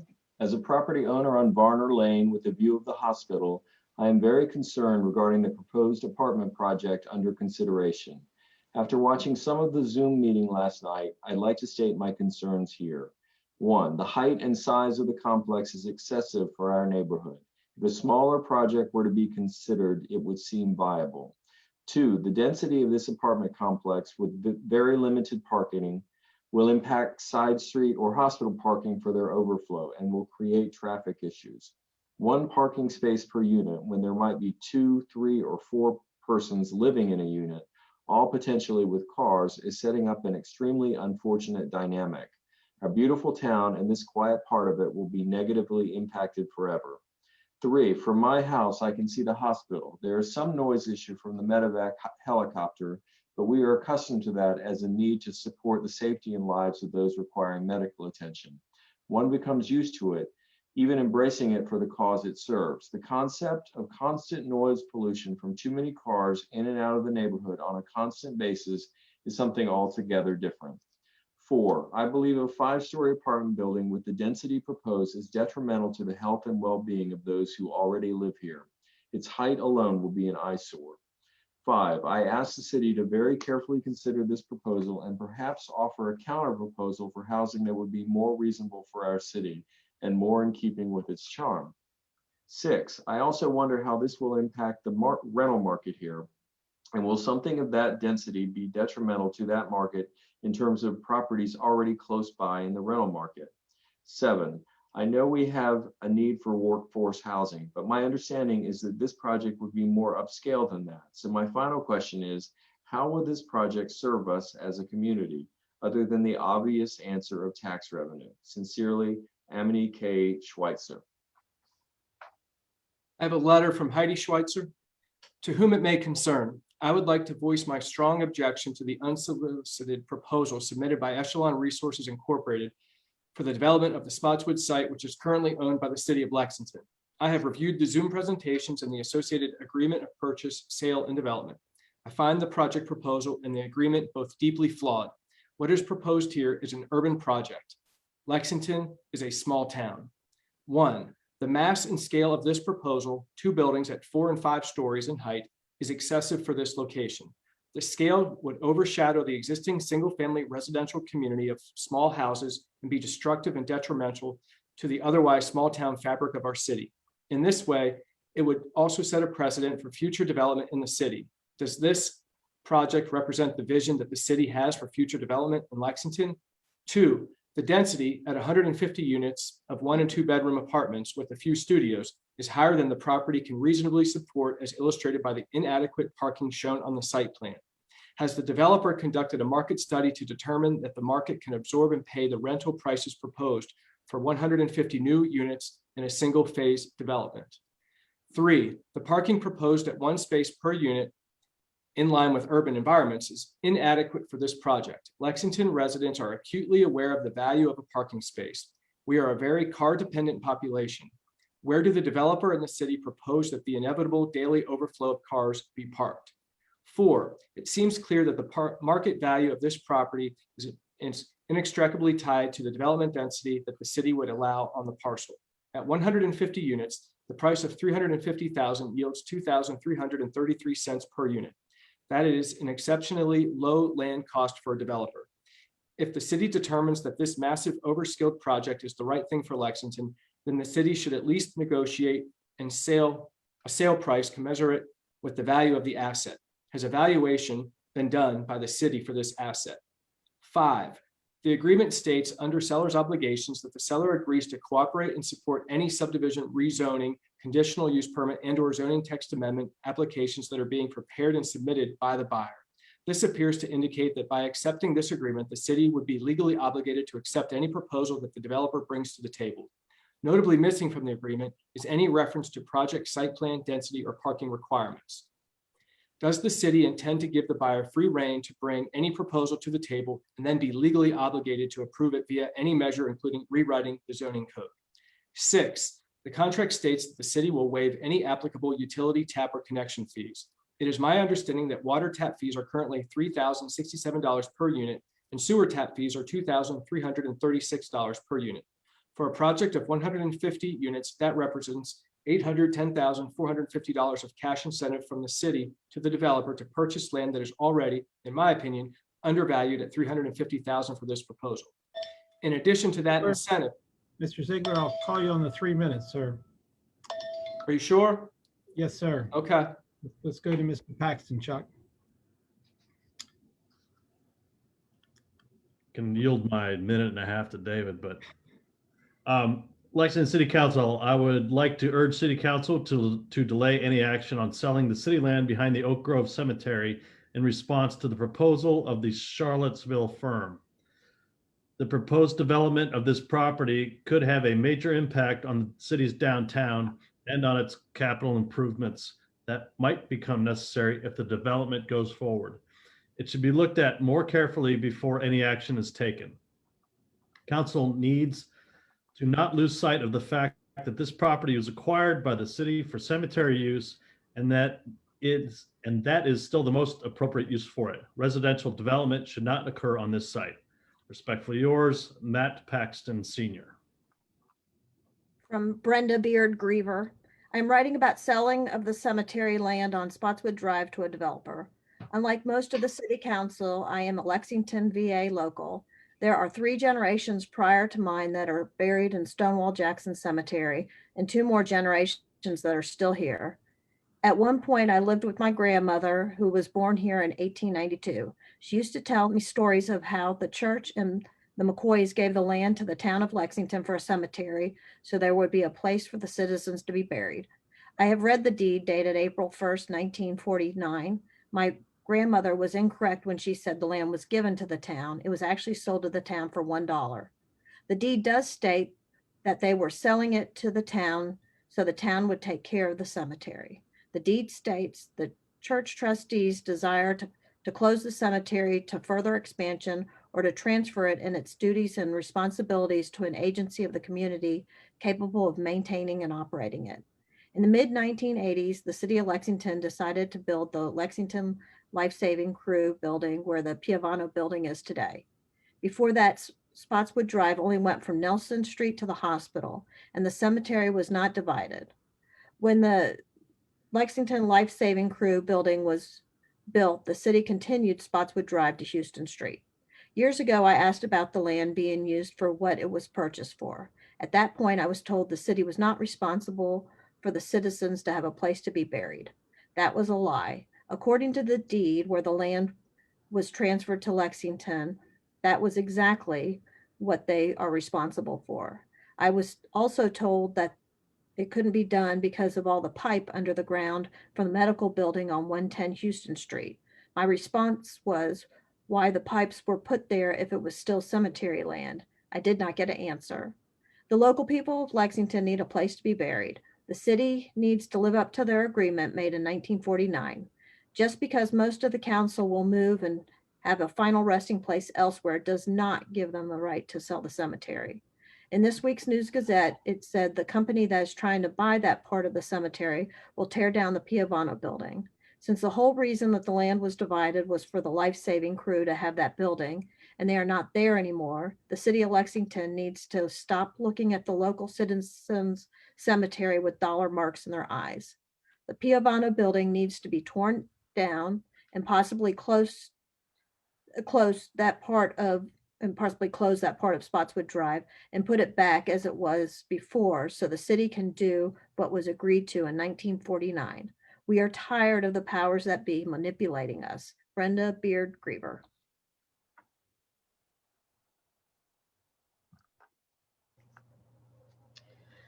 Comments on Echelon Urban Core Spotswood proposal prepared for March 4, 2021 meeting by Arthur Bartenstein, 614 Stonewall Street.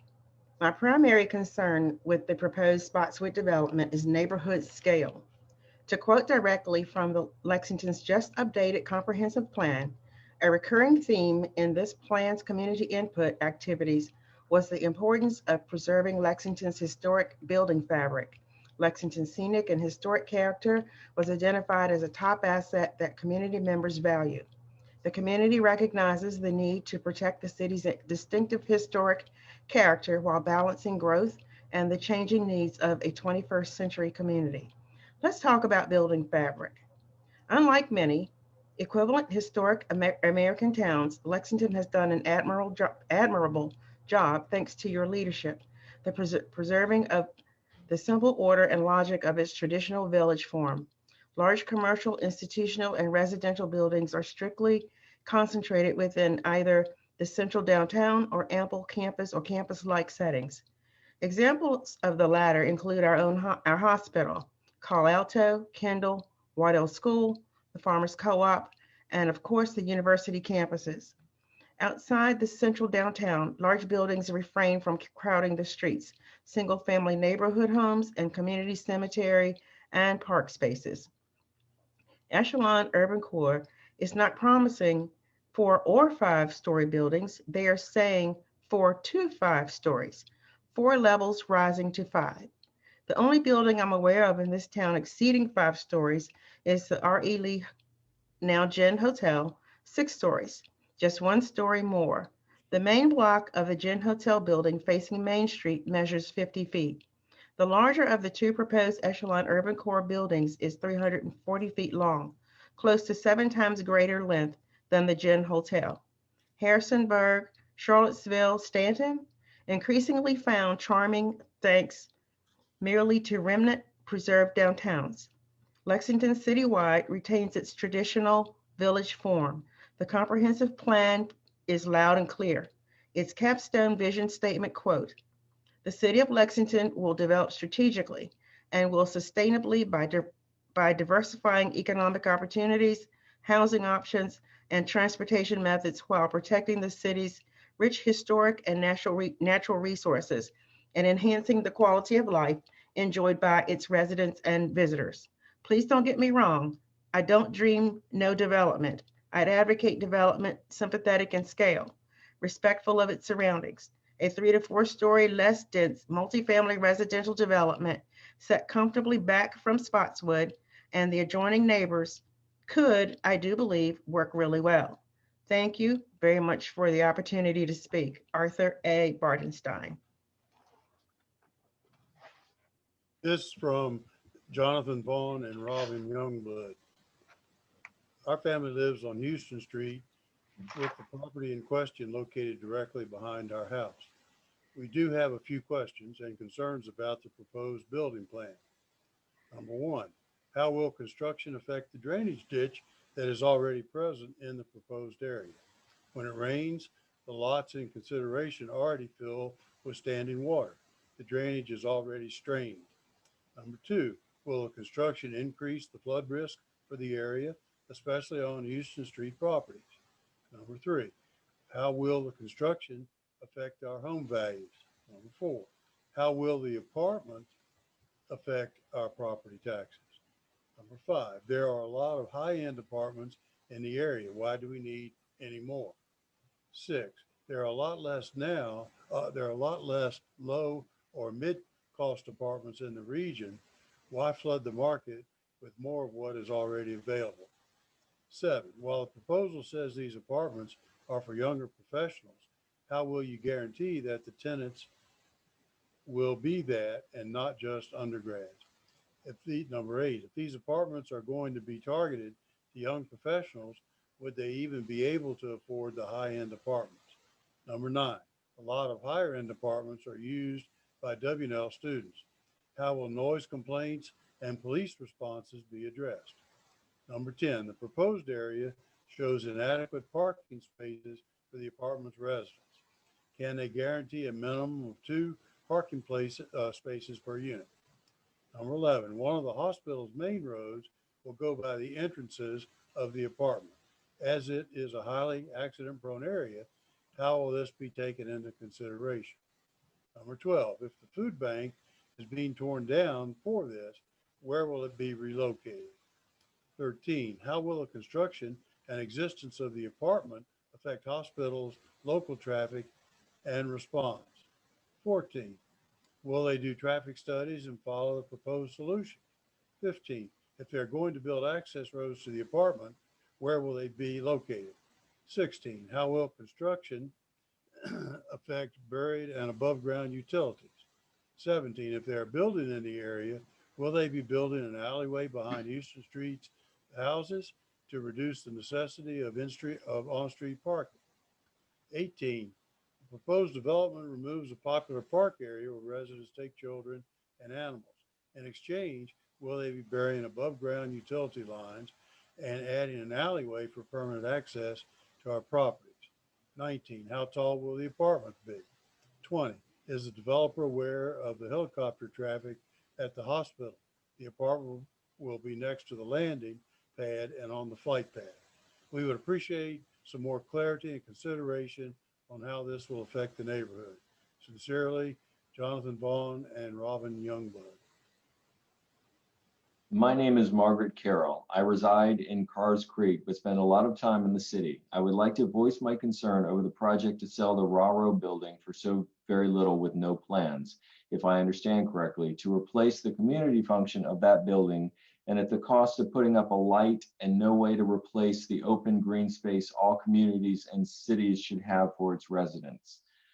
The benefits of open green spaces to community are well documented. There are many children and families in that area. I do know that there are other parks in the city, but I maintain that getting to a green area should not be a trek or a car ride away. I would like to voice my concern about selling the Raro building at all. That building serves a vital function to the city of Lexington. The idea to replace it with so many dwellings that it requires a traffic light does not hold true to the historic nature or the culture of the town in any way I can understand. The plan seems to be to remove a useful building and open space to replace it with a problem, and an expensive one at that. Why so many units? Why not mandate a green area that can be used by everyone in the community as part of a pared down plan? The city has spent a lot of money needlessly. Just recently, the cost of the Jordan Point Park development assessment from a firm in Charlottesville. If I remember correctly, it was decided to do nothing because there were no funds with which to do anything, which had to have been known before the assessment was hired out. If this property is sold for $350,000, it will barely cover the costs incurred to do the necessary work. I must assume that the one reason for this is the tax base, as much of the city belongs to the universities or one church or another, and yet more and more property transfers into their hands. It would come as a huge cost to that neighborhood to have such a huge project crammed into that land, to lose a building that serves the community so well in all its incarnations, and to lose a green space that is used and appreciated by so many who live, work, and pay taxes in the city. Sincerely, Margaret Carroll. A letter from Kirk Follow. Dear Mr. Glazer and members of City Council, the proposed development of the Spotswood property would create a monstrosity, 5 stories, 150 units, and an extensive parking lot. It would bring with it a huge increase in traffic and noise, the likelihood of even more drainage problems and sewer backup, the loss of the Piovano building, as well as a reduction of property values and quality of life in our neighborhood. And is this development actually needed? Are there really so many young professionals around who would want to live in such a place? I urge you to reject this proposal and to use the property for something that Lexington actually needs, and that is more in keeping with the character of our historic town. Respectfully, Kirk Follow. From Debbie Pollard. Hi, neighbor. Respectfully, I'd like to voice my concern about how the echelon proposal conversation is progressing as it relates to RARA and the overall decision by the city of Lexington to sell and develop the Spotswood property. While I understand the city's need to find a way to bring in more tax revenue and that their options to do so within the city limits are minimal, I feel it's prudent for the city to put out a request for proposal to solicit multiple offers for consideration. By doing that, bullet 1, this is a more fair and transparent process. Bullet 2, the city rather than the developer can be the one to determine the parameters / requirements of the project. Bullet 3, the city can possibly obtain a better price for the property even before any development of the property is completed and tax revenue collected. Bullet 4, it signals the city's support of RARA, which is a premier safety net organization for our entire community. Yes, this pushes out the timeline, but making a rush decision by voting on the echelon proposal without other proposals to consider is not a wise move or good governance for the long view of the city. Echelon would be more than welcome to respond to the RFP and its requirements. Remember, once this piece of property is developed, it affects the city for decades to come. This approach would also benefit RARA by giving them a specific and reasonable timeline, maybe 2 years, to negotiate for partnering with other local organizations for sharing price, sharing space, locate a new home, fundraise, and move. If the city receives a more generous offer for the property, perhaps they could make a donation toward the expenses that will be incurred by RARA for this relocation.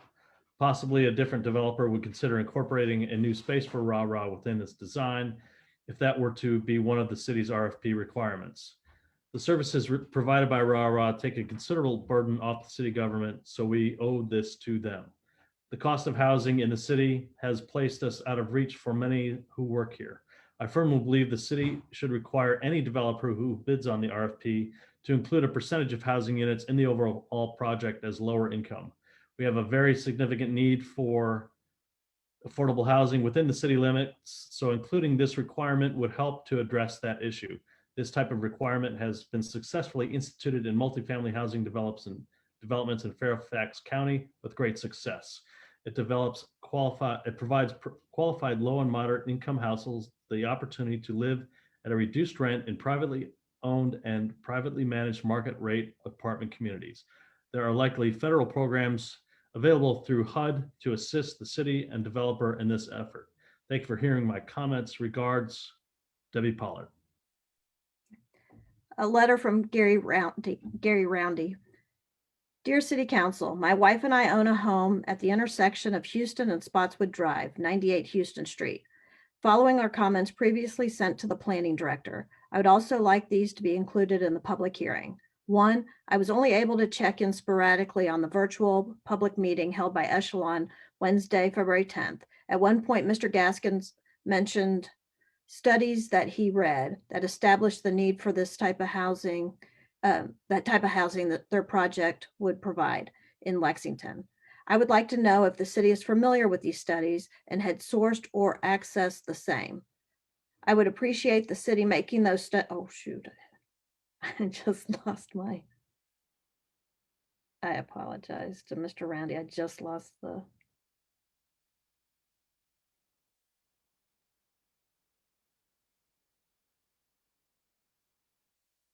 here we go. I would We'll penalize you on time, Leslie. What's that? Yeah, don't count that against his time. I would appreciate the city making those studies available to citizens at large, but me specifically, to appreciate the city's prosperous outlook.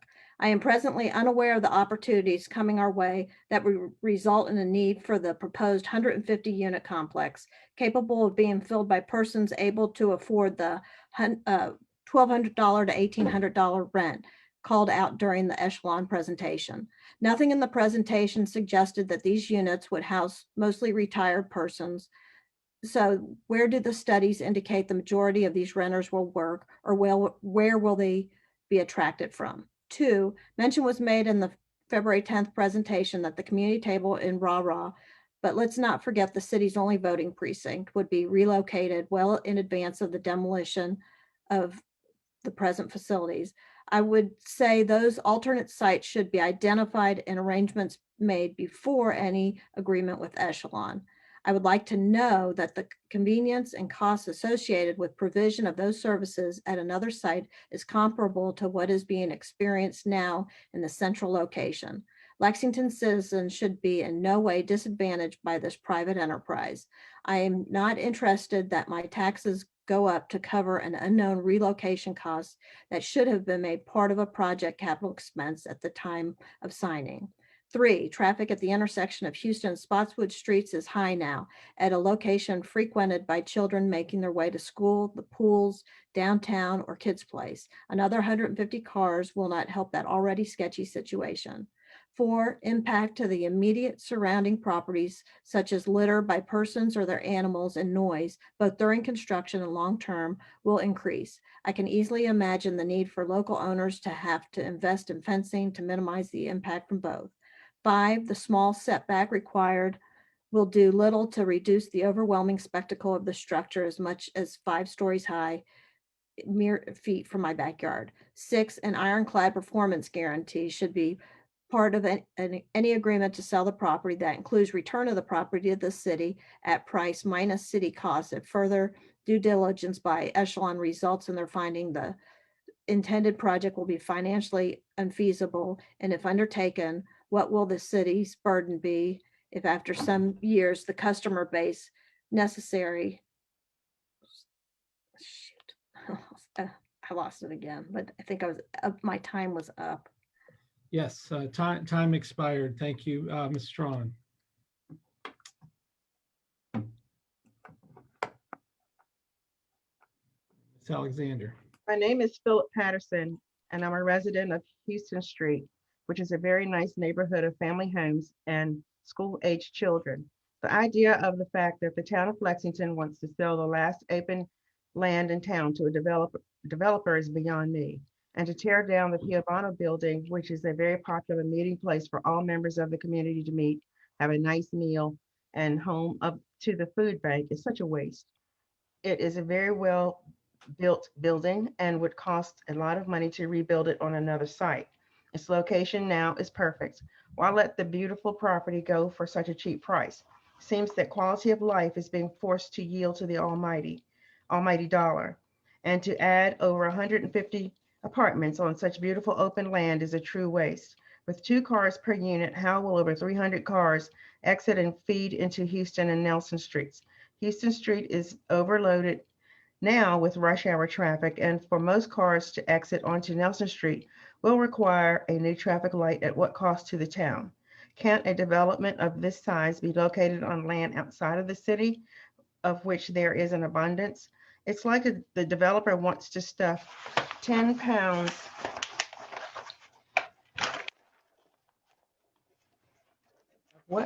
of apartments into a 5-pound bag. It is just too big of a project for the land it will sit on and destroy. An old Indian chief from the 1800s once said, "Only when the last tree is cut down, the last river poisoned, and the last fish eaten will we realize that we can't eat money." Is this what Lexington wants for its future?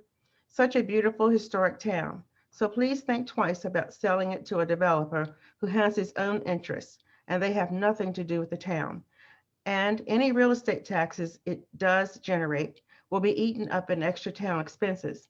Thanks for listening to me, and a lot of my neighbors on Houston and Taylor Street feel the same way. Sincerely, Phil Patterson. This from Patricia Higgins. I have several concerns about the current development proposal for an apartment complex on Spotswood Drive. Stormwater runoff. During and after heavy rainstorms, water runoff looks like a river on Houston Street, and the single storm drain at the corner of Houston and Taylor can't handle the flow, and the water drains into that property where it can often be seen standing in the field. Given that the proposed development would result in the entire field being covered with an impervious surface, either paving, concrete, or some structure, I am concerned that water runoff would flood the lower part of the cemetery and many of the houses between Spotswood and Preston. In the first public information session, Mr. Gaskins from Echelon said runoff is an issue along with several other things. That would be studied after the city accepted his proposal to purchase the property. I assume this means his proposal will not result in a purchase of the property if water runoff or other issues indicate his proposed use would not be viable. The sewer system capacity. As is true for much of Lexington, the sewer system in this area is antiquated. When the medical building on Houston Street was first occupied, the increased flow into the sewer system caused sewer backups for most of the houses on Houston Street. The problem literally walked down the street, with first one house and then the next and the next having to hire a plumber to clean out sewer lines. Adding 150 residences, even one-bedroom apartments to this system seems almost certain to cause problems. And I got the impression during the public information session with Mr. Gaskins that this is an issue he would not be responsible for addressing.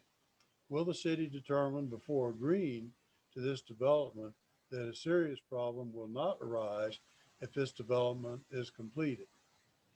The size of the development. If one drives through downtown Lexington, it is notable that only the gym is more than 3 or 4 stories tall.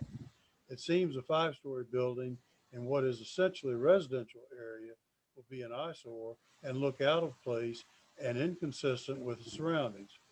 The closest residential development that is more than 2 stories is the Lexington House, and it is only 3 stories.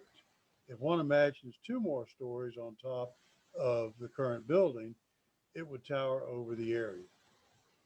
Parking for the development. Mr. Gaskins indicated that a formula is typically used to determine the needed amount of parking for an apartment complex, and that he speculated that some of the residents would not even own cars because Lexington is so walkable, and therefore there would not need to be many more than 150 parking spaces. For reference, the parking lot behind the medical building has about 80 spaces, so parking for an apartment complex this size would have to be at least twice as big, meaning that most of the property will be a parking lot.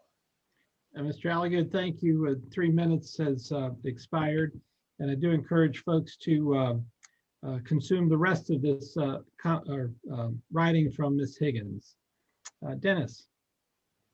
Yes, this message is from Paula Steele, and I apologize in advance, Ms. Steele. I'm not going to be able to finish this in 3 minutes, but I will do my best.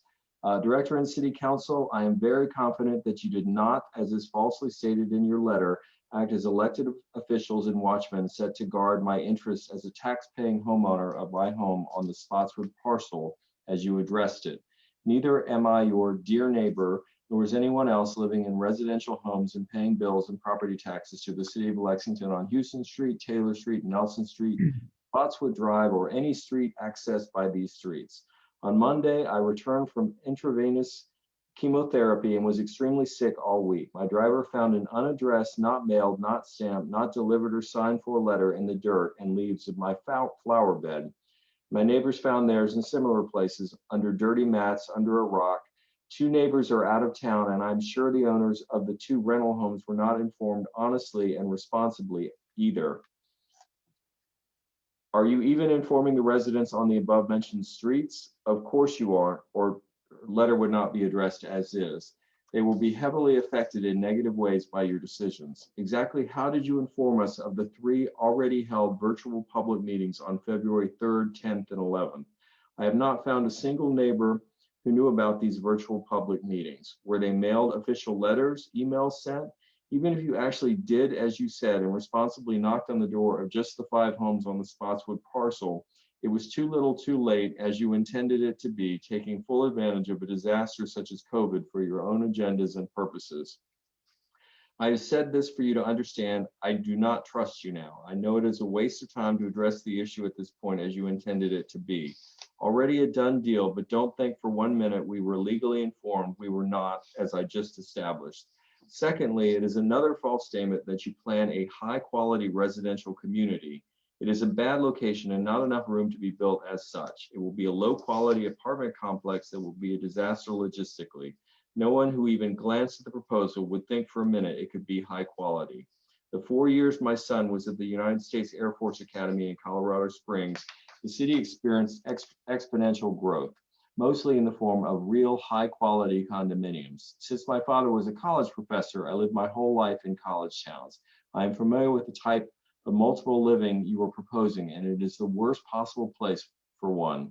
There is not room for the utility easements either, not unless you plan on moving my property line in one of your clandestine virtual public meetings. Before I go on, I should point out to people seeing only what you want them to see that it could not possibly, as you said, be high quality. There is not enough parking space. There's no room for a dog park for the hundreds of dogs that will live there. There's no room for the retention pond that will have to be built. There's no room for a children's play area, no room for a clubhouse, exercise gym, grill area, etc. I am in serious doubt that you have even seen a high quality residential community. Let's talk logistics. You would be putting huge traffic on streets that could never sustain it and still be termed residential. The ambulances, police, fire trucks, and first responders were up and down Houston Street at my front door every day, multiple times a day. And should I mention the Life Flight helicopter flies right over the top of us to land at the pad just yards from your proposed entrance exit. That is because there is, as you know, a hospital, 2 nursing homes, assisted living apartments, and medical buildings, plus the county middle school, all in an area so small the traffic and water drainage is already a huge problem. Dennis, I'm going to pull the plug on you. Okay. Thank you for your speed reading. And again, I encourage people, Ms. Steele's full letter will be part of the minutes, and encourage people to digest that as well. David. I have a letter from David Williams. I'm very disappointed that Lexington is considering the sale of 350 Spotswood to be developed for a 150 unit apartment complex. My wife and I met in Lexington 40 years ago. Throughout the last 40 years, we had the dream of returning to Lexington for our retirement. 2 years ago, we purchased 18 Houston Street and have been renovating the 175-year-old house in preparation for a quiet retirement in Lexington. It would seem that that dream will be destroyed by the building of this apartment complex. I understand that this land is valuable to the city and that the sale of it would provide additional revenue. However, I would ask that there would be additional discussion in regards to what could be done with this land that would be less impacting. At minimum, I would ask that there would be some thought on the size of the proposed apartment complex. 150 units on 3.5 acres seems a bit too much. Specific concerns I have: how will the noise of having 150 families be mitigated, and how many stories will this complex be? Additionally, what are the plans to deal with at least 150 cars traveling through Houston Street, through Spotswood to Main Street, an area that is already currently congested? Thanks, David Williams. I have a letter from Doris and James Vargo. I cannot tell you how sad and discouraged we are at receiving the letter about the proposed development at 350 Spotswood Drive. Jim and I just bought the house directly across the street from this land on January 8th, 2021. We have only owned it for 6 weeks, and now everything has changed. We are located at 407 Spotswood Drive, the little red house right across the street from the proposed apartment complex, the house adjacent to the cemetery. I am trying not to harbor doubts that we should not have bought the property now that all of the area will be profoundly different. I am sure you know all the effects of 150 apartments, including traffic that potentially 300 cars going in and out every morning, figuring 2 cars per apartment, maybe more. I'm sure you have heard all of the other disadvantages and advantages of the city selling the property. The charm of Lexington is that it has remained a small town without all of the corporate takeovers. I dare say that Jim and I are the most affected by this proposals, since we are the only house directly facing it from the front. It obstructs our view, it adds to the noise, and not to mention moving the aid society on the property. May I ask this question? Is it a foregone conclusion? Is it true that no matter what citizens prefer, decisions will opt for the fastest talkers and presentation of the positive points? Is there any way to scale it back to fewer apartments if it is passed? It indeed is discouraging to think that the common person may not matter. Please let me know if you received this email. This communication is heartfelt and heartbroken. Thank you for trying and for listening, Doris and James Vargo. From Lynn Foster. 1, market study analysis. Has the city seen the market analysis for this project? When will that be available to the public? What is city and/or contractor plans for this building if people do not rent apartments? The BV golf course is an example. If apartments are for young professionals, where are they working? Would like an example of where they are working, please. 2, traffic implications, road access. There has been a significant increase in traffic congestion and speeding on Houston and Spotswood in the past few years. What are plans for these 2 roads given increase of potentially 150 more automobiles? Are there plans to widen roads, install lights, install stop signs, or speed bump? Who pays for that? There is usually more than one entrance to a complex of this size. Are there plans for that? If so, where would that be located? I'm thinking of fire truck getting in and out of that area.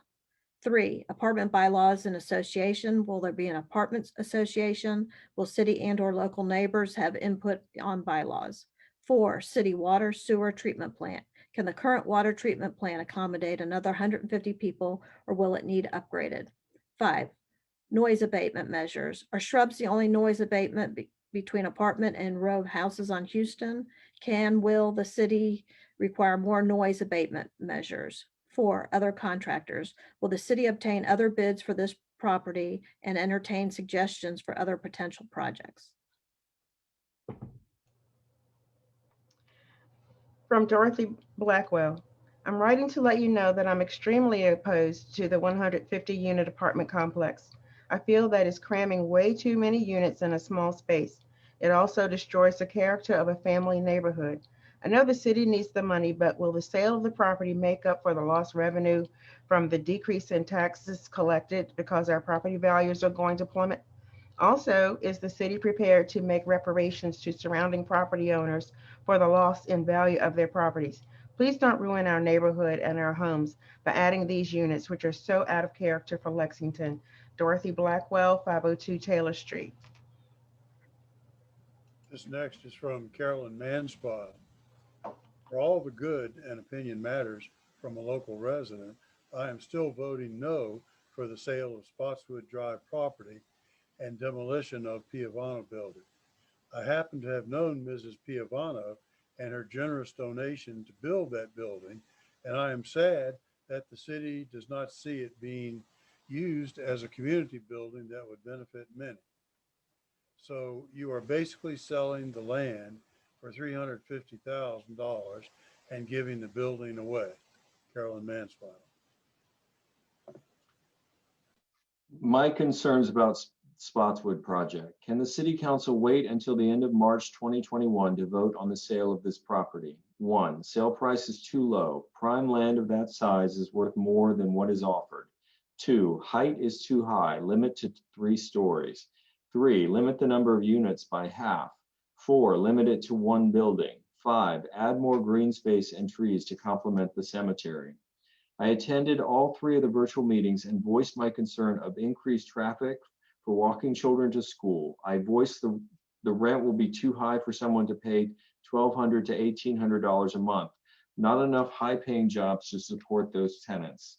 I appreciate that you gave the area residents the color letter at our doorsteps, and I appreciate that you are looking to help relocate Rah and the community table with a place that will support their needs. Thanks, Jennifer Jarvis. I have a letter from James Joyner. Greetings. This letter is in response to the offer the city received from Echelon Resources Incorporated to purchase and develop the 2 parcels along Spotswood Drive. As a resident at 511 Taylor Street, I frequently take walks with my family around the parcel, and after hearing this proposal, I looked at the land differently. I tried to imagine the land with 2 massive structures that would dwarf all the neighboring single-family residences.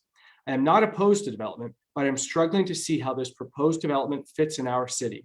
I question where these 150 young professionals will find employment, as a recent search of Washingtonian VMI job postings did not equate to even a small fraction of the people that are suggested to live in this new residential area. I can't think of any other massive employer job postings that could accommodate the targeted demographic tenant for this development. I would like City Council to ask for hard evidence to support the unsubstantiated claim by Echelon Resources Incorporated that this development will increase the value of surrounding properties. There are far too many loopholes in this development proposal that are lacking proper research into our community demographics, job market, and rental market. What are they really planning to build? What are the profits they hope to achieve? What happens if the young professionals fail to flock to Lexington for the non-existent jobs? My concern for the surrounding neighborhood is vested over the past 14 years, as I've seen firsthand families buying and renovating affordable homes and becoming contributing members of our population. As a community member involved in local nonprofit organizations, I am also hurt that this project will displace RARA as well as the community table. These 2 organizations support those most in need in our community, and I think their value to our citizens is paramount during this global pandemic. I would hate for them to have to invest resources, time, and finances to accommodate a forced relocation, potentially out of the city limits. There has not been much mention of this land sale. There has not been much mention of this land sale that would create the loss of our voting station. I mentioned earlier in this response that I'm not opposed to development. I'd be happy to purchase the 2 parcels for $350,000 and 1 penny if the city really wants to end their ownership of the land and building. I'm sure I could figure out how to maintain a long-standing relationship with RARA to keep them as a tenant, accommodate the community table, lease the building to the city for the use as a polling station, and build a few more affordable single-family dwellings in the current green space. This might not be the most profitable strategy for me, but I feel like it would benefit our community much more than the unsolicited offer from Echelon Resources Incorporated. In my opinion, I think the city is better suited to maintain ownership of these parcels or market the property for sale with strict zoning regulations in keeping with the surrounding neighborhood. Please feel free to contact me anytime to discuss this matter in more detail or to clarify any of my points made in this correspondence. Best, Jamie Joyner. From, excuse me, Laura Joyner. I am a resident of Taylor Street and walk Spotswood Drive almost every day. My major concern with the proposed development on Spotswood Drive is the scale of the building project. It is hard to walk down the street and imagine a 5-story building running parallel to the sidewalk with a minimal buffer of trees. There are only a very few 5-story buildings in town: the hospital, which is built into a hill, and the hotel formerly known as R.E. Lee. That large a scale building seems entirely inappropriate to our neighborhood. It will dwarf the telephone poles, trees, and loom over the 1-story houses across the street. I know that there were many complaints many years ago when the Houston Street Medical Center went in because it was so overscaled in comparison to the surrounding houses. I know that dissatisfaction with that project, in fact, prevented a similar project from going through years later. The Houston Street Medical Building is small in comparison to the proposed apartment buildings. Additionally, I am concerned about the density and emphasis on 1-bedroom apartments in this development. The surrounding neighborhoods are composed of families. There are relatively affordable small family homes on Houston Street, backing up to Spotswood on Moore, Davidson, and Varner. When I walk by in the evenings, it is clear that there is a strong neighborhood feeling on those latter 3 streets. Bring in 125 adults or 250 if couples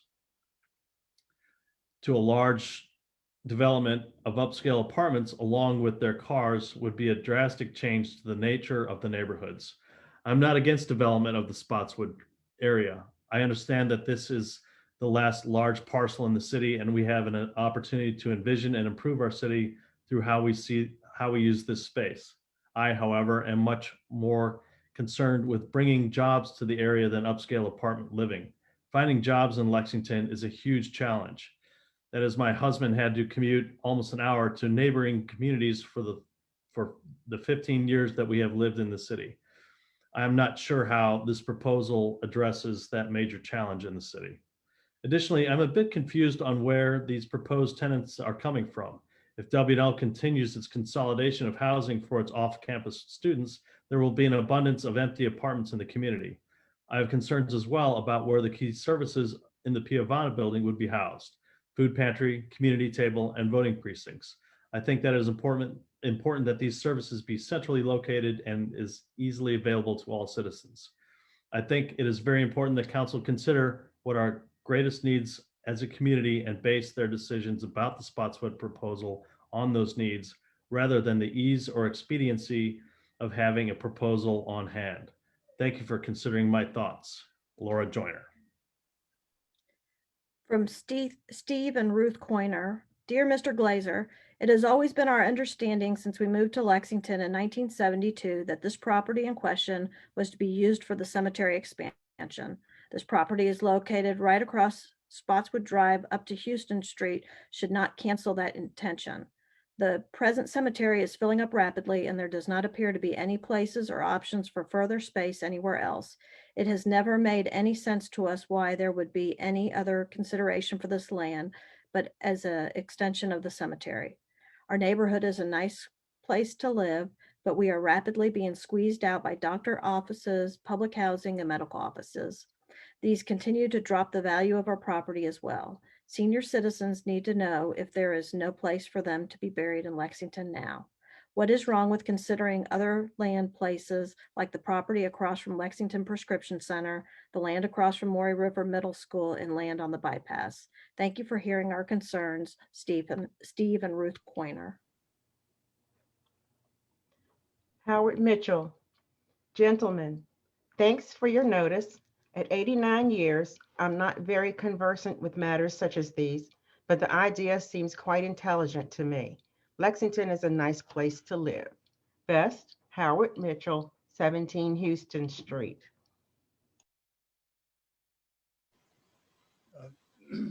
This is from Heather Hamilton. Rockbridge Highlands Realtors respectfully request City Council refrain from voting on the proposed sale of tax map 29-1-29 and 29-130, 29-131, 29-131A for the sum of $350,000 until we can get clarification on a number of items in the drafted contract. The proposed site plan have the opportunity to compile a list of questions for this very complex issue for the city to answer. Respectfully, Rockbridge Highlands Realtors. I have not had the opportunity to study the proposed development in depth, but on the surface, it appears to be a totally inappropriate use of the property, due in large part to its massive scale and crowding of the site. The current zoning regulations have developed over a substantial period of time, and it would be a shame to throw them out for the pursuit of what might be a quick, short-term financial gain. H.E. Ravenhorst, architect.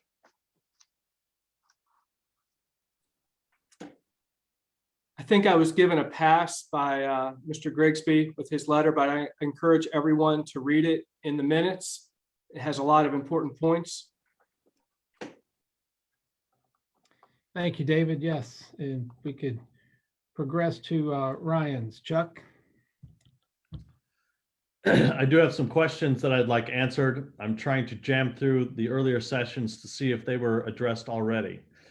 One, what is the developer's plan for parking? 125 units by 2 spaces per unit requirement equals 250 spaces, as the required spaces for proposal is just over 2 acres just for parking. 2, how will the city address concerns that the subject land was acquired under eminent domain for public use and is now being handed over to a developer? Not being a long-term local, I'm not sure the veracity of the eminent domain claim, but I have heard it mentioned by other long-standing residents. Number 3, the cost-benefit analysis is not reasonable. It presupposes additional tax revenues as if this development will bring in approximately 200 new residents. Housing doesn't cause population growth. All this does is redistributes housing from the county to the city and from other in-city housing into this new development. Additionally, the meal tax revenue estimates annual receipts of greater than $680,000. That's almost $3,500 a year on dining out per notional resident, or $70 a week. Seems too high. I haven't had time to look at the sales tax, but based on my experience, my tenants in city units and others I've talked to, I would guess those are inflated as well. 4, what will be the city's plan to improve Houston Street to deal with the influx of traffic? The Houston/Main intersection can hardly handle 2 Priuses passing. Thanks, Ryan Bramman. Thank you to council members for reading all of those in, and thank you to the citizens who have taken time to let us know their questions and thoughts on this particular project. I understand George Kosovic has joined the meeting and would like to speak. George, if you want to go ahead, your 3 minutes is ready to go. Okay, thanks very much, Frank. I live on South Randolph Street, just outside the north gate to cemetery, Oak Grove Cemetery. It's a little hard to imagine what this, what the proposed development would actually come off looking like. I tend to agree with people who feel that it would be just out of scale. I compliment fellow citizens here who have spent a lot more time than I have thinking about their objections and their questions and so forth. Like many of them, I came to a knowledge of the project very late. I did watch one of the earlier presentations earlier today, and I went to look at some of the echelon projects that were offered as, while not comparables, they were offered as exemplary or exemplars of their work. I understand Mr. Gaskins, I heard him loud and clear as a businessman that they've got a business model that they're pursuing, and presumably the $350,000 offer price is certainly very much a part of that. I'm not at all convinced that Echelon's business model is a good fit for us or for what they're talking about doing here. But I would like to put, there's just two key points that I'd like to make. One is my neighbor on Varner mentioned the the helicopter operations out of the hospital. This whole thing may be a non-issue unless you all have checked it out with FAA or whatever other authorities are involved. We've got helicopters flying over all the time. It's busy airspace. It's noisy. We put up with it because it, as someone said, it seems to be, it serves the greater good, but does it, I'm just not sure that putting 5 stories, and by the way, I don't believe it's going to stop at 5. With under the PUD flexibility, I don't see a cap at 5. At any rate, that's just my cynicism here. But I would like to put a new idea on the table. I know Jim, I know Arnie, I talk with you, I listen to you in meetings, I respect your work, you guys are professionals, and I offer same compliments to our city council members. You all work hard to do the right things for us. So I would like to say, since I don't think that the business model from Echelon is necessarily a good fit, there may be other companies that have business models that would be a good fit, because part of our problem here is everybody's asking the right question. Where are these people going to work? What are the jobs that are attracting young professionals? Well, so we've got this problem of if you build it, they will come. Well, that's not going to work here. It never has worked here. But what can work is co-working and leveraging some of the outcomes, some of the positive outcomes from, is that my time up? Yes, sir. So, okay, and I'll follow up in writing with a little more on that idea, because I think there is something to be pursued there. Terrific. Thank you, George. Appreciate you being with us. And I believe those are all the people that wanted to speak. Is there anyone else on Zoom that has not spoken but would like to address council? We'll make that our last call. With that being the last call, at this point, I'd like to close the public hearing at 9:52 and offer Mr. Gaskins if he'd like to have any response to any of the comments. Frank. Yes. I'm sorry, I was just trying to follow the agenda. This is Bridget Kelly Deering, and the agenda said that you were going to do minutes and then talk about Bridget, your draft proposal. And that's what I requested before 5 that I wanted to speak about, but I don't know if I should do it now or after that. We're just strictly dealing with the public hearing for the Spotswood site, and we'll have the public citizens' remarks a little later in the meeting. And okay, I'm sorry, and I'll try to keep it brief. I know you guys are tired. Thank you. Thank you, Bridget. Edwin, did you want to respond to any of the comments or questions, or are you content? Am I content? That's almost a philosophical question, Mayor. So hard to answer that one, but I am appreciative of everybody's feedback, both written and spoken.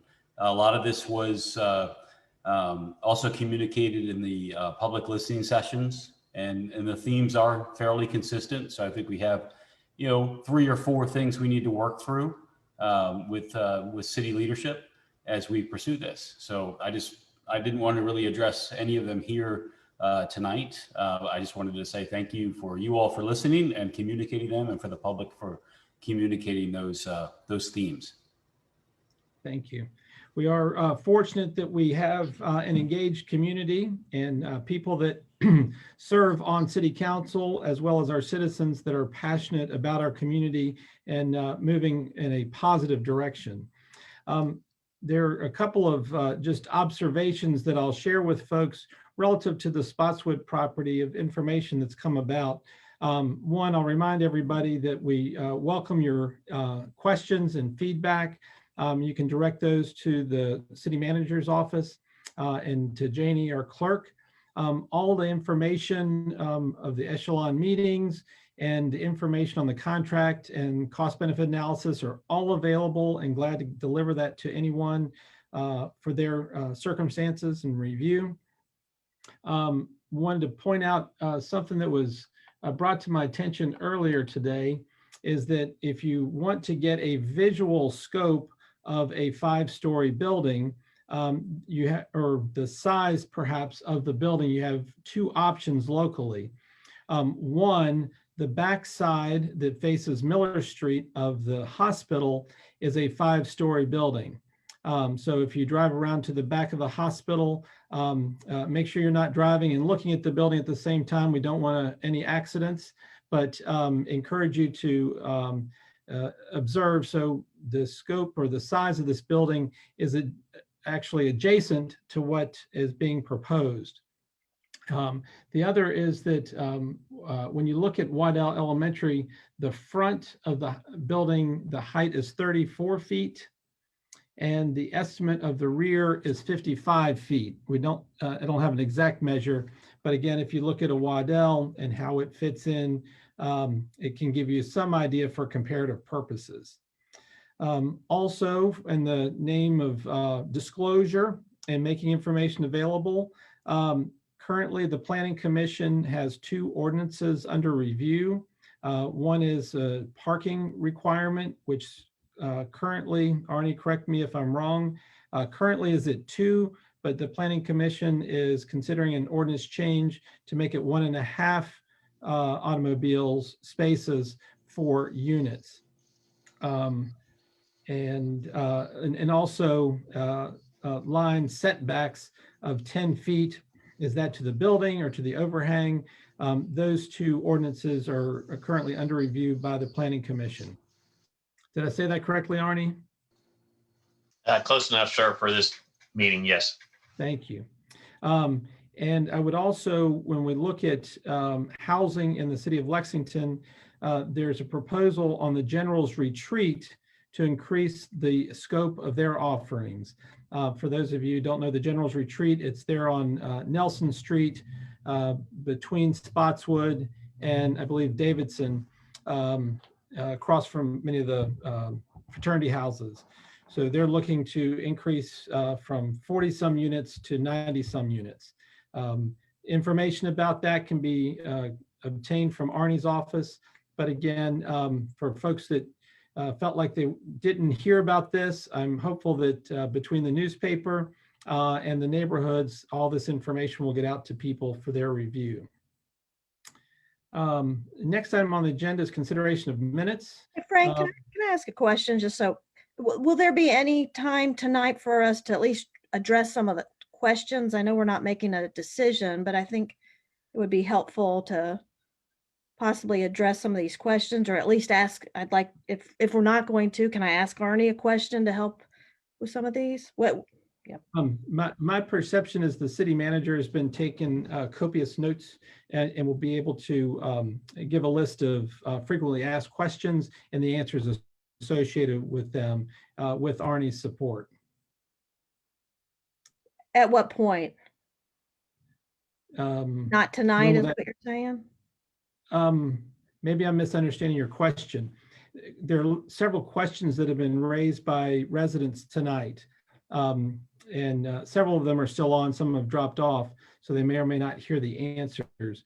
My expectation was that the city manager was going to be taking notes and reviewing all the emails and the comments that were made and be able to assimilate those questions and provide responses to those, which would be either distributed back through email or posted on our website.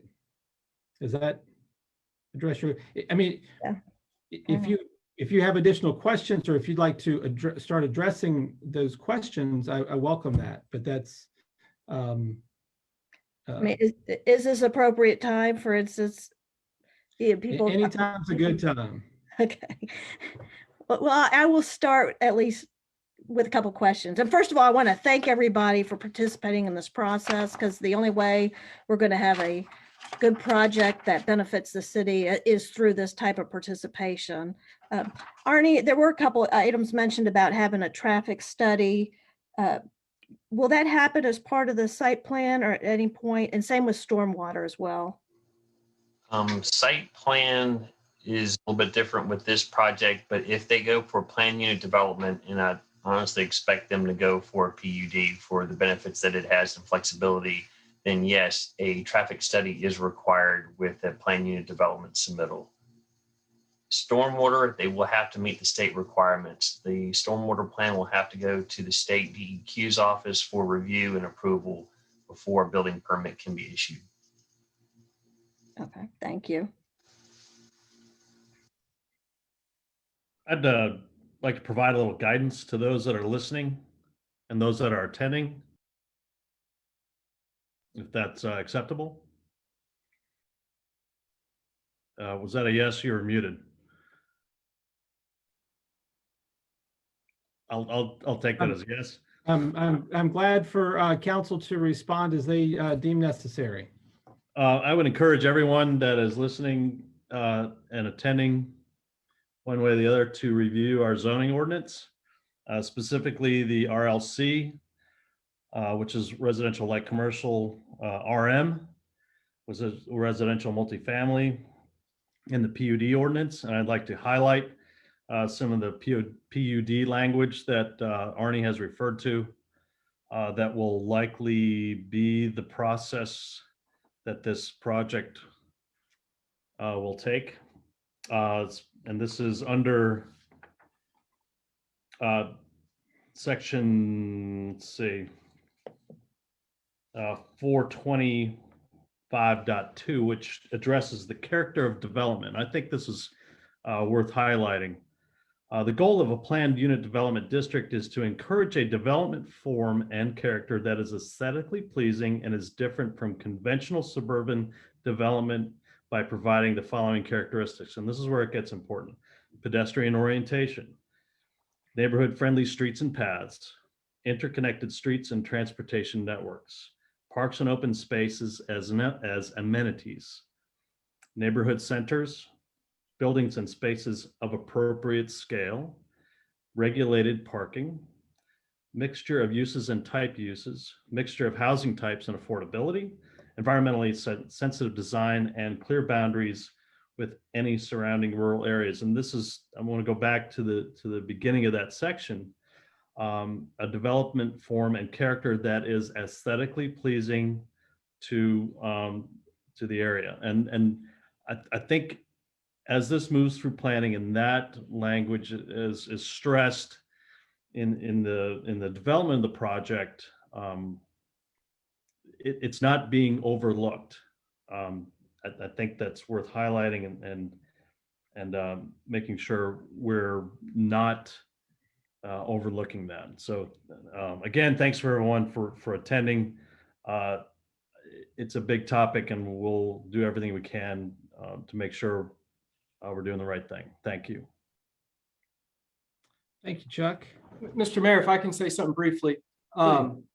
This is tonight's feedback, and hopefully at the next meeting's feedback is exactly what I know that I wanted and I felt was lacking.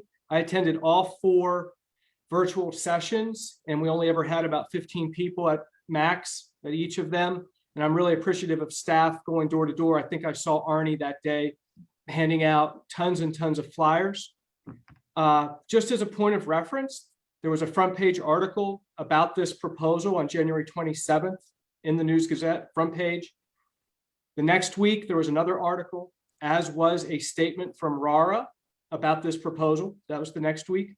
The next week on the 10th, there was another article in the News Gazette.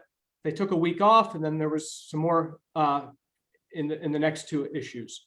And so I'm glad that tonight we've had all of these comments. To put things into perspective, as where I just briefly come from, is the city of Lexington is a partner in numerous entities that involve the county and Buena Vista. And as city council members, it's our job, I think, to look to the future and to look out for the health of the city long term. And nothing that we would ever do, we want to harm the city or our fellow neighbors. And so this is an unsolicited offer that we are required to review it and discuss it and figure out if it fits in the goals and the long-term goals of the city.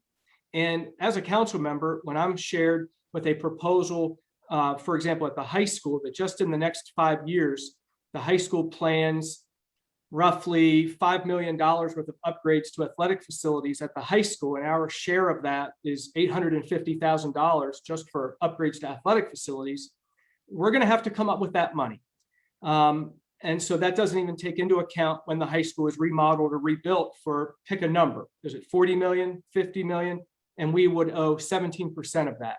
Similarly, we know that the jail is overcrowded. And if the jail is ever expanded or remodeled, we owe, I believe, 20% of that cost. And when I think about that, and when I think about our long-term infrastructure commitments to upgrade the water and sewer that serves all of us, my water rates have gone up significantly, as does all of yours.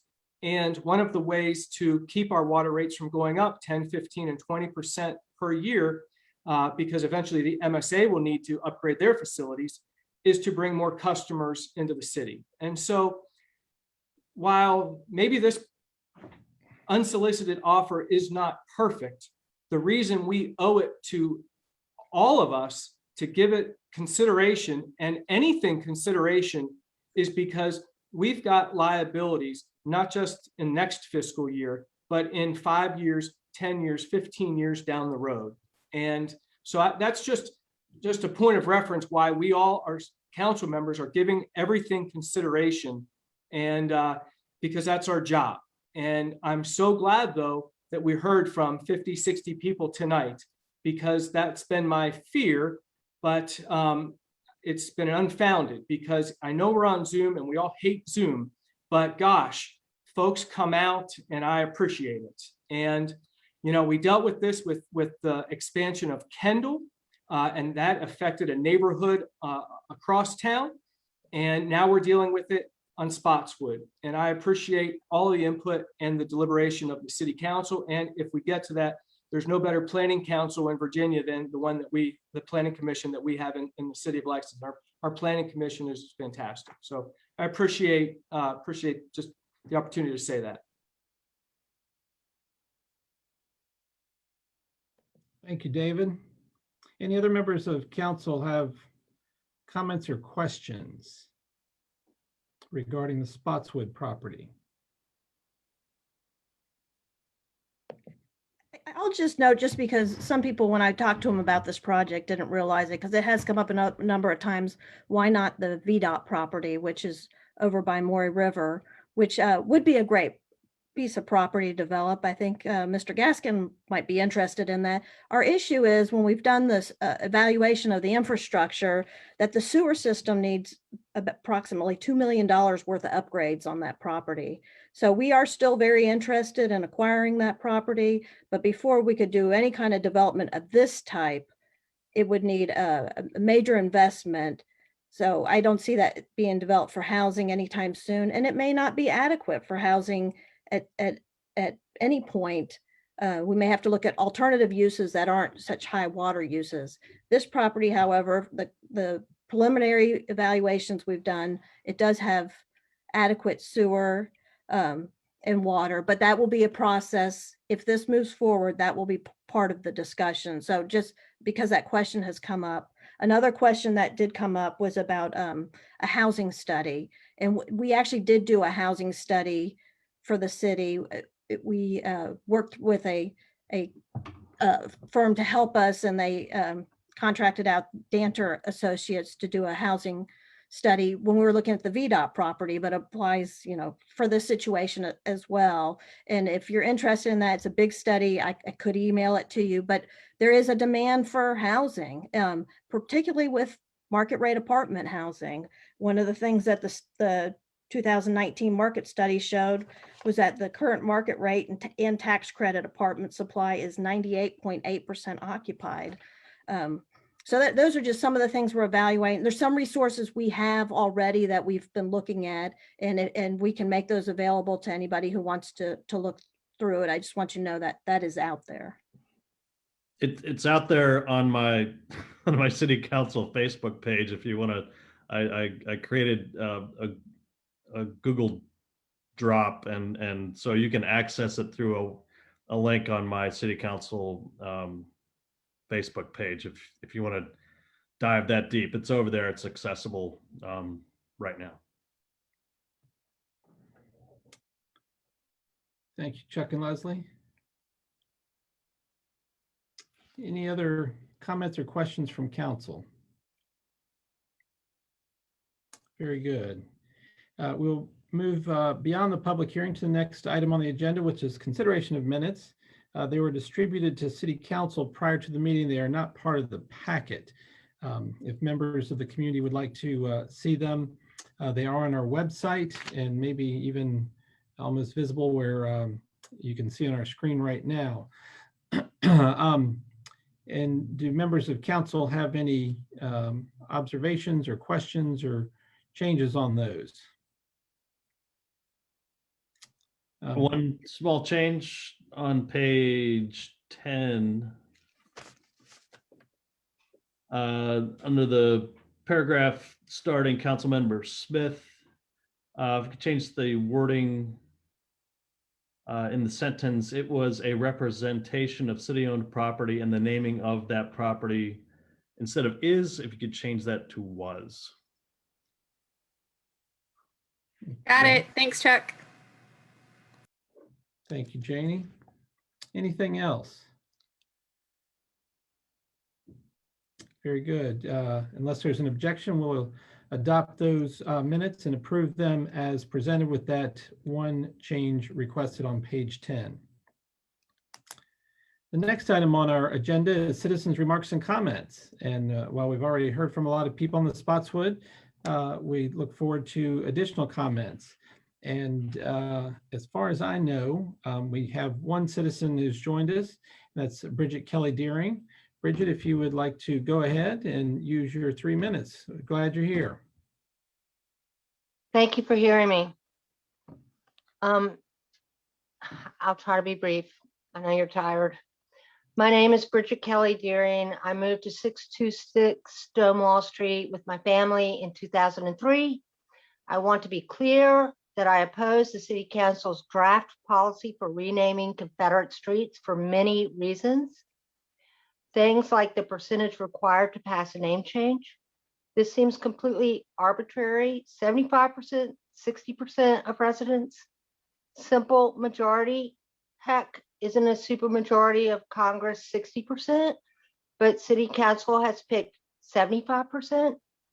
Only landowners get to vote, 1 vote per lot. Why don't all residents get a vote? This is a question completely up to debate.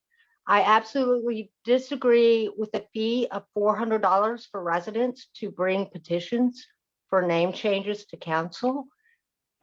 Are all of our citizens on equal footing here? We should absolutely not banter about costs that may be incurred to citizens to change things like documents without knowing what those costs actually are. This process only starts rumors and instills unfounded fears. I have it on good authority that many documents would not require a name change. The streets of our city belong to all of our citizens and not solely to the property owners of each street. This council has the power required to change street names. Certain high-profile Confederate names should be changed by City Council now Names like Confederate Circle, Jackson Avenue, Lee Avenue, Rebel Ridge, and the street my family has called home for nearly 18 years, Stonewall Street. These names continue the legacy of the lost cause, create divisions in our community, and are unwelcoming, not only to visitors, but to our long-term community members as well. Saying only landowners can vote on renaming streets, this enfranchises a large segment of the citizens who live on the streets and in the shadow of the lost cause. I oppose the council's draft street renaming policy. Please begin to heal the divide by voting to remove the most egregious names I've already mentioned: Confederate Circle, Jackson Avenue, Lee Avenue, Rebel Ridge, and Stonewall Street. I would endorse creating a citizens committee to research and present new names. Thank you for your time and consideration. I admire the work City Council continually grapples with on a daily basis. And on that note, I'd like to endorse the idea of remaining true to the original deed for the Spotswood property. I love the idea of creating a multi-use columbarium and ashes park where people could meet to celebrate lots of life events. RAR wouldn't even have to move. In many ways, we are still a small community. So the idea that the city is, in my mind, getting off on a technicality with the original deed of the Spotswood property really sticks in my craw. Thank Bridget, you. Yes, thank you very much, Bridget. Appreciate your insights and sharing your feelings with City Council. Thank you. Janie, did you have anyone else that wanted to address council this evening? I did not. Very good. I want to pause and give welcome to Doug Cummings and his journalism class from Washington and Lee. We may have inspired some people who were not interested in community service. We may have scared some people off from elected official positions, but wanted to welcome Professor Cummings and his class, journalism class, with us this evening. Next item on the agenda is the consent agenda, and I'd ask for council's consideration of the two items, or the one item rather. I move to approve the consent agenda, please. Thank you, Mr. Smith. Have a second from Mr. Ziegler, and ask for any discussion. No, never mind. No discussion on consent. Roll call vote. Mr. Ayers. Aye. Mr. Smith. Aye. Ms. Strawn. Aye. Mr. Ziegler. Aye. Mr. Alligood. Aye. Ms. Alexander. Aye. The motion carries unanimously. Thank you all very much, and encourage you to mark your calendar for October 16th for the annual truck parade. It may sound a little wacky if you've not experienced it, but it really is an interesting and fascinating parade. Encourage your attendance. Next item on the agenda is unfinished business, the continuation of review of our draft street naming policy. And I will preface it by saying my hope and expectation is that we can come to some resolution this evening with the city manager on the draft in order for us at our March 18th meeting to have a public hearing. And much like we did tonight with Spotswood, to listen to public feedback, and then on April 1st, have another public hearing and consideration after that. But I would open the floor for comments from council members.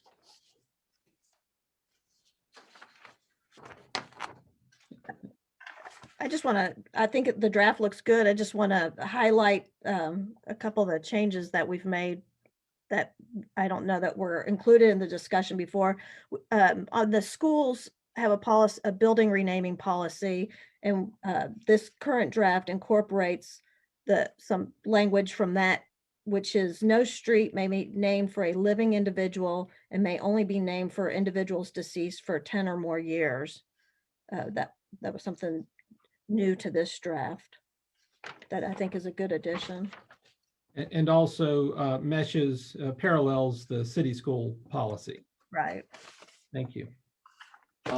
I just have one comment. I'd like to say of this draft renaming policy, my interest and support for it has always been to find a way to create an orderly process where we could explore the renaming of a street in our community and see how that goes. Essentially, go through the process, find a street where most of the residents would like the name changed, and then see what is the bureaucratic expense for those residents. What does it mean to change that street name? And once we get through that, then we would have a better sense of the fuller job of changing street names in our community. So that's why I was in support of this policy, and in principle, I still am.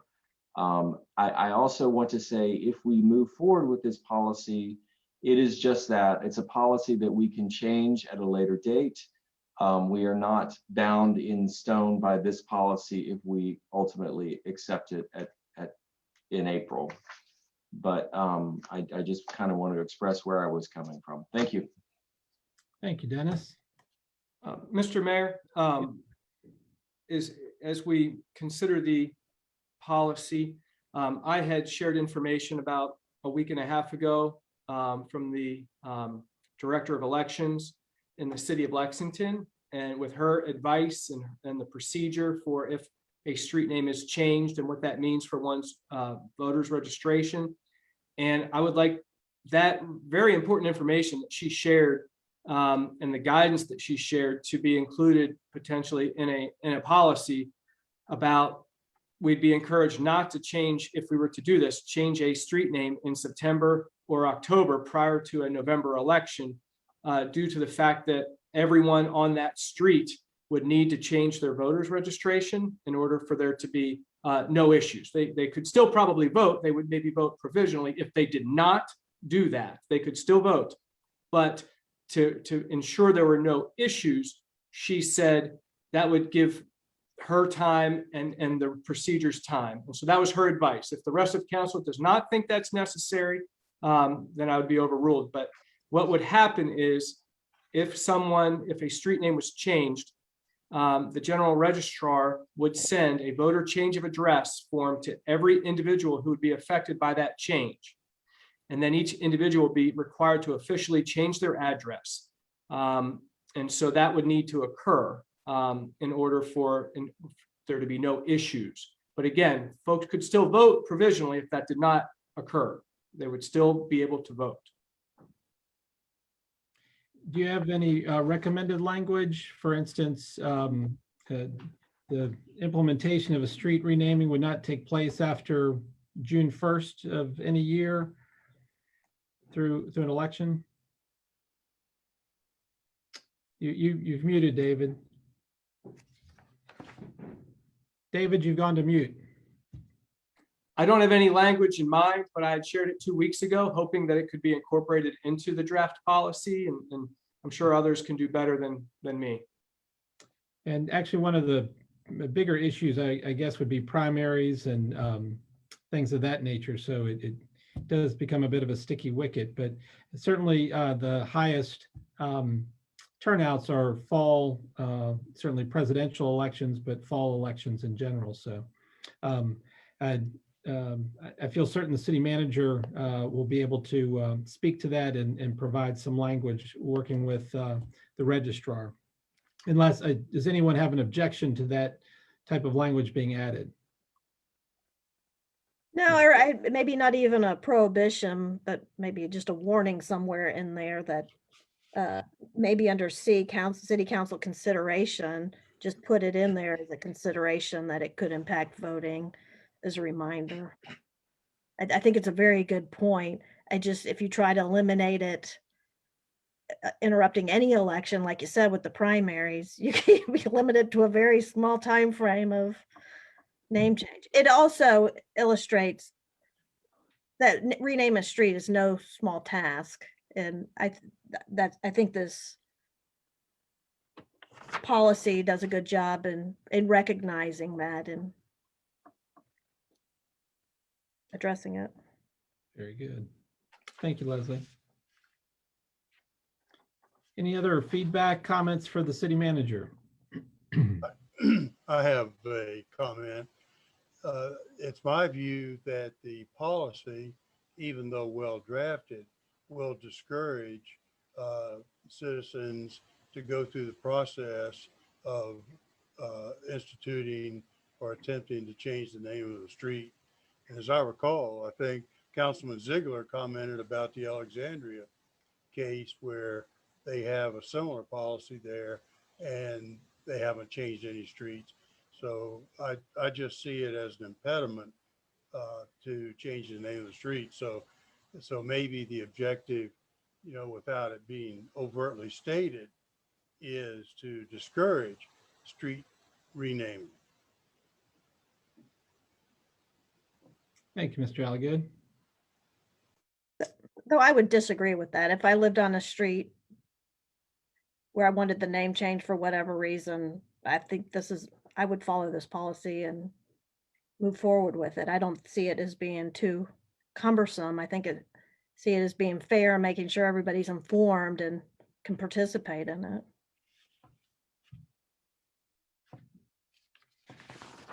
Thank you, Leslie. If you have any other ideas that can make this stronger, please pass it along to the city manager. Otherwise, we'll anticipate having a public hearing and our first reading, if you will, of this potential policy at the March 18th meeting. Next item are boards and commissions. Blue Ridge Resource Authority, Mr. Smith. Quickly, got a note from the executive director at the BRRA that DEQ has not yet signed off on the bid documents for cell 2 construction and opening. So it's been kicked out probably another 30 days. That's my report, but it shouldn't impact operations. Very good. Thank you, sir. Any questions? Main Street Lexington. Yeah, Restaurant Week is still continuing and it'll go through the weekend. So you still have opportunity to take advantage of some of the specials being offered at restaurants and stores. And you can find those on the Main Street website. Also, Rebecca reported that at least 10 businesses have taken advantage of the grant opportunity that we've presented with in using the funds, getting reimbursements for promotional activities and internet activities and mailing required with doing business a different way. So, and she said every business that she talked to is very thankful for the opportunity to have that grant program. So thank you to City Council. And that's all I have. Very good. While you're on a roll, it's been a really long week, this Restaurant Week, two weeks of it. Planning Commission. Yeah, we met last Thursday. We had a preliminary subdivision application from the Rockbridge Historical Society. They own 2 buildings and they would like to adjust some of the boundary lines and vacate it so that they can separate the properties.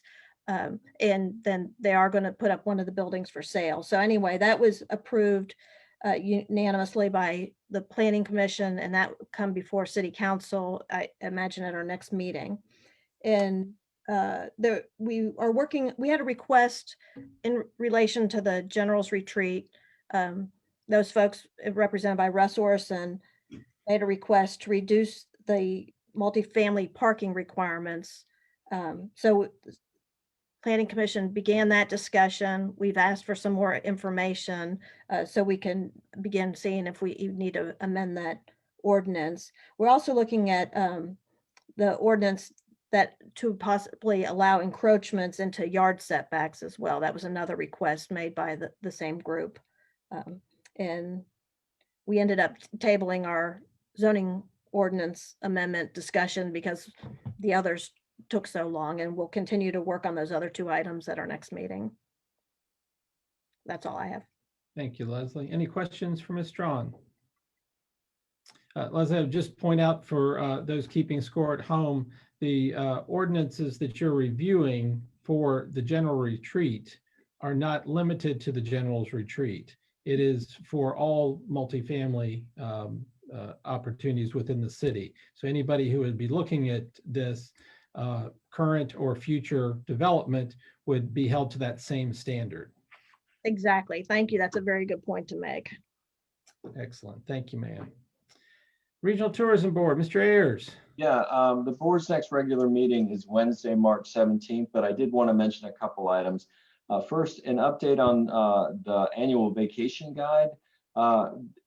Regional Tourism produces the vacation guides that's given out at the visitor centers and at local hospitality businesses and to visitors to the website who request it.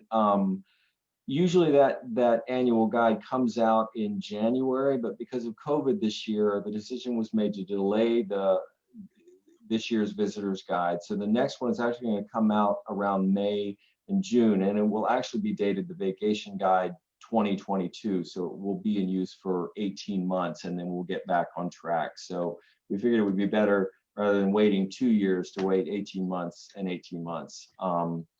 And then also want to mention the new marketing promotion that's coming up in mid-March. It's a follow-on to the PACT program. You might remember PACT is Protecting All Citizens and Travelers. Those PACT logos that you see on participating businesses.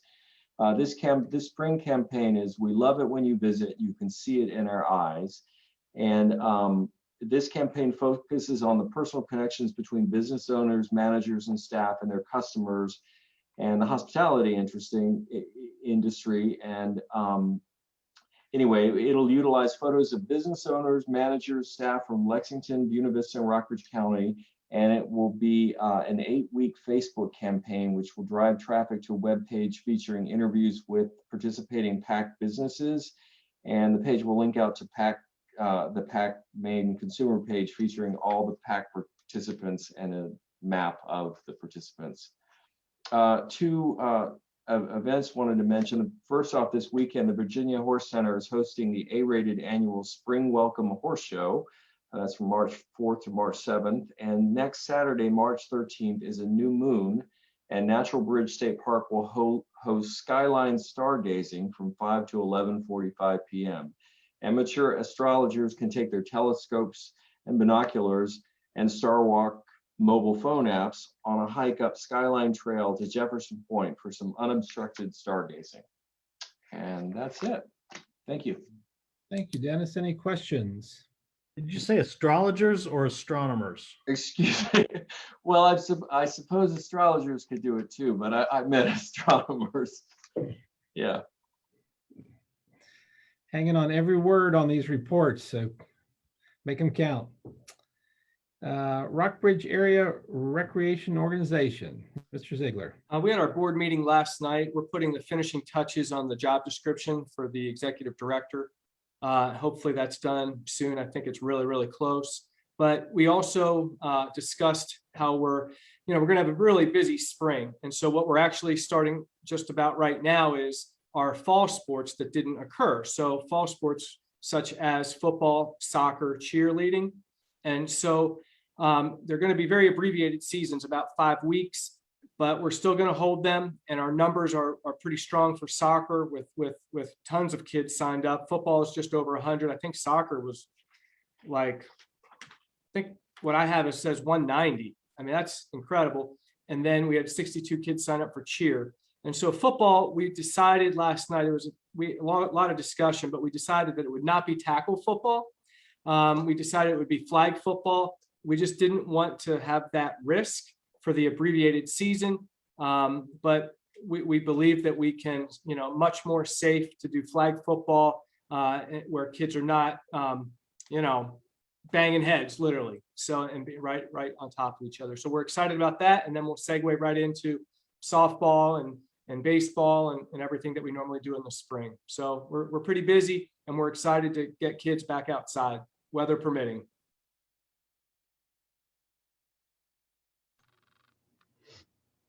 Any questions for Mr. Ziegler? David, thank you for taking care of our most precious commodity, our children. in the community and giving them opportunities to socialize even in this pandemic. Flag football sounds like a great alternative, and soccer, I'm sure, with that many children will be wild.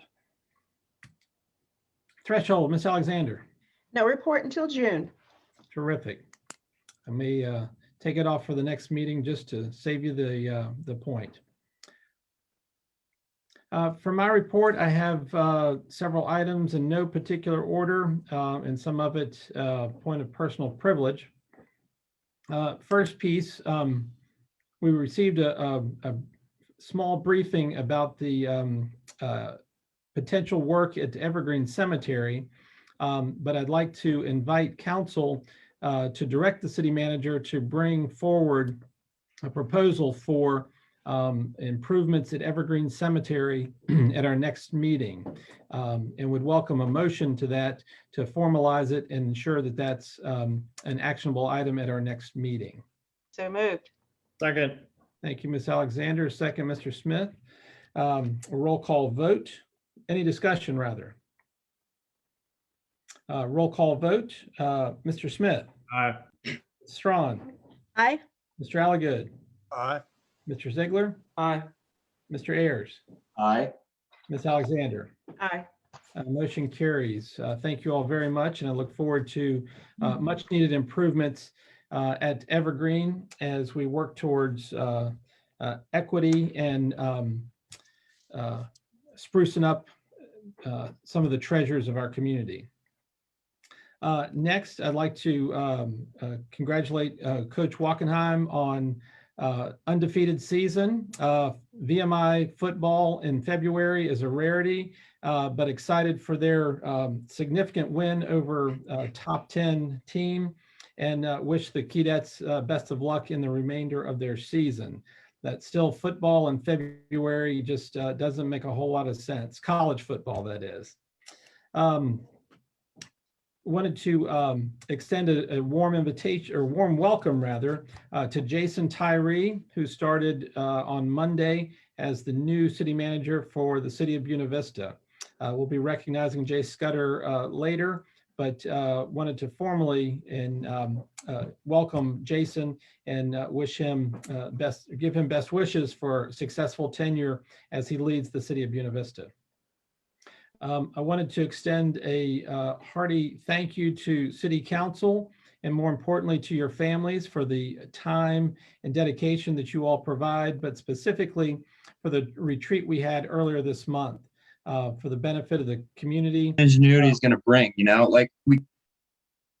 For the benefit of the community, we had great success in staff reports, financials, the city schools, and had the opportunity to discuss matters amongst council members. And I'm grateful to everyone for their participation and their efforts, and to staff for organizing and leading that.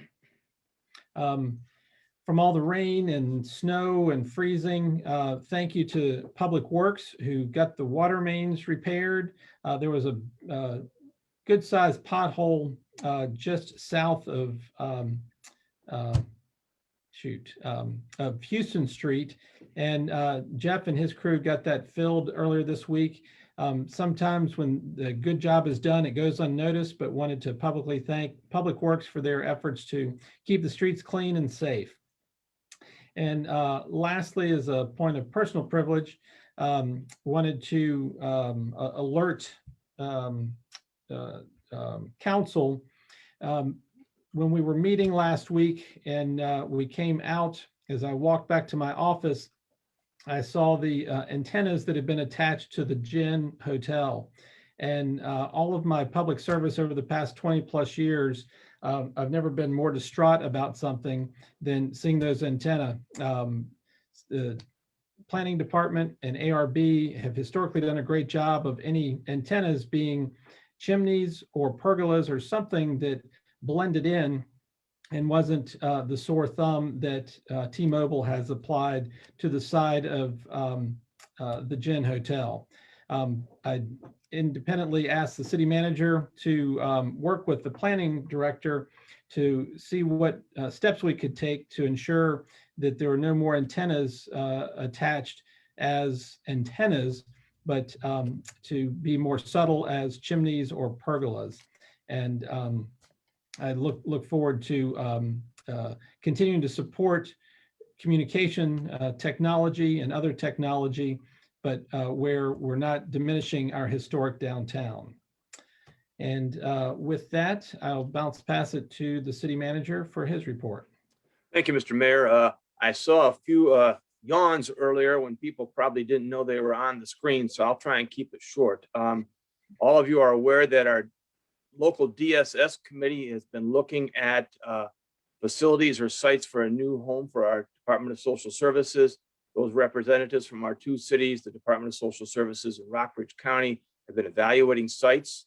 And we are going to bring forth for our localities a request to hire an architect. We're at that point now where in order to look at sites or facilities, we have to have cost developed and feasibility of using those particular sites, which would include the layout of the building, access, parking lots, etc.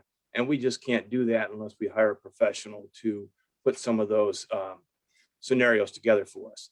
So that RFP will be developed and we will bring that back to all localities and the DSS to approve and each of us to pay a share of that cost. The other thing I'd like to point out is that if you are up East Washington or Nelson Street in the near future, you might see on Estill Street a number of flags on the west side of that street.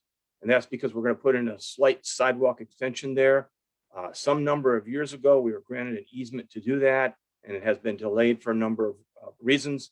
Jeff Martone does have money in his budget this fiscal year to go ahead and put that sidewalk extension in, and it will serve several homes and business in that area as it was intended over a decade ago, as I understand. Also want to mention I had a wonderful opportunity and occasion to visit with Diana Schofield at the Lexington Music Shop earlier this week. And we had a nice sunny day to stand on the sidewalk and discuss parking opportunities that might exist for some additional parking in that area and the difficulties the businesses are experiencing in that area due to not only the ongoing construction, but also some of the plans we have in the future that may diminish parking. So no solutions were found, but opportunities, and it was a good conversation. And I'll obviously be bringing back some recommendations or possibilities for council to consider in the near future. And I'm keeping it brief. That's all I have. Thank you, Jim. Any questions for the city manager?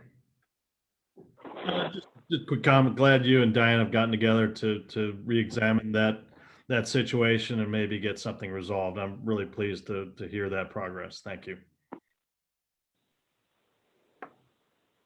Thank you, Chuck.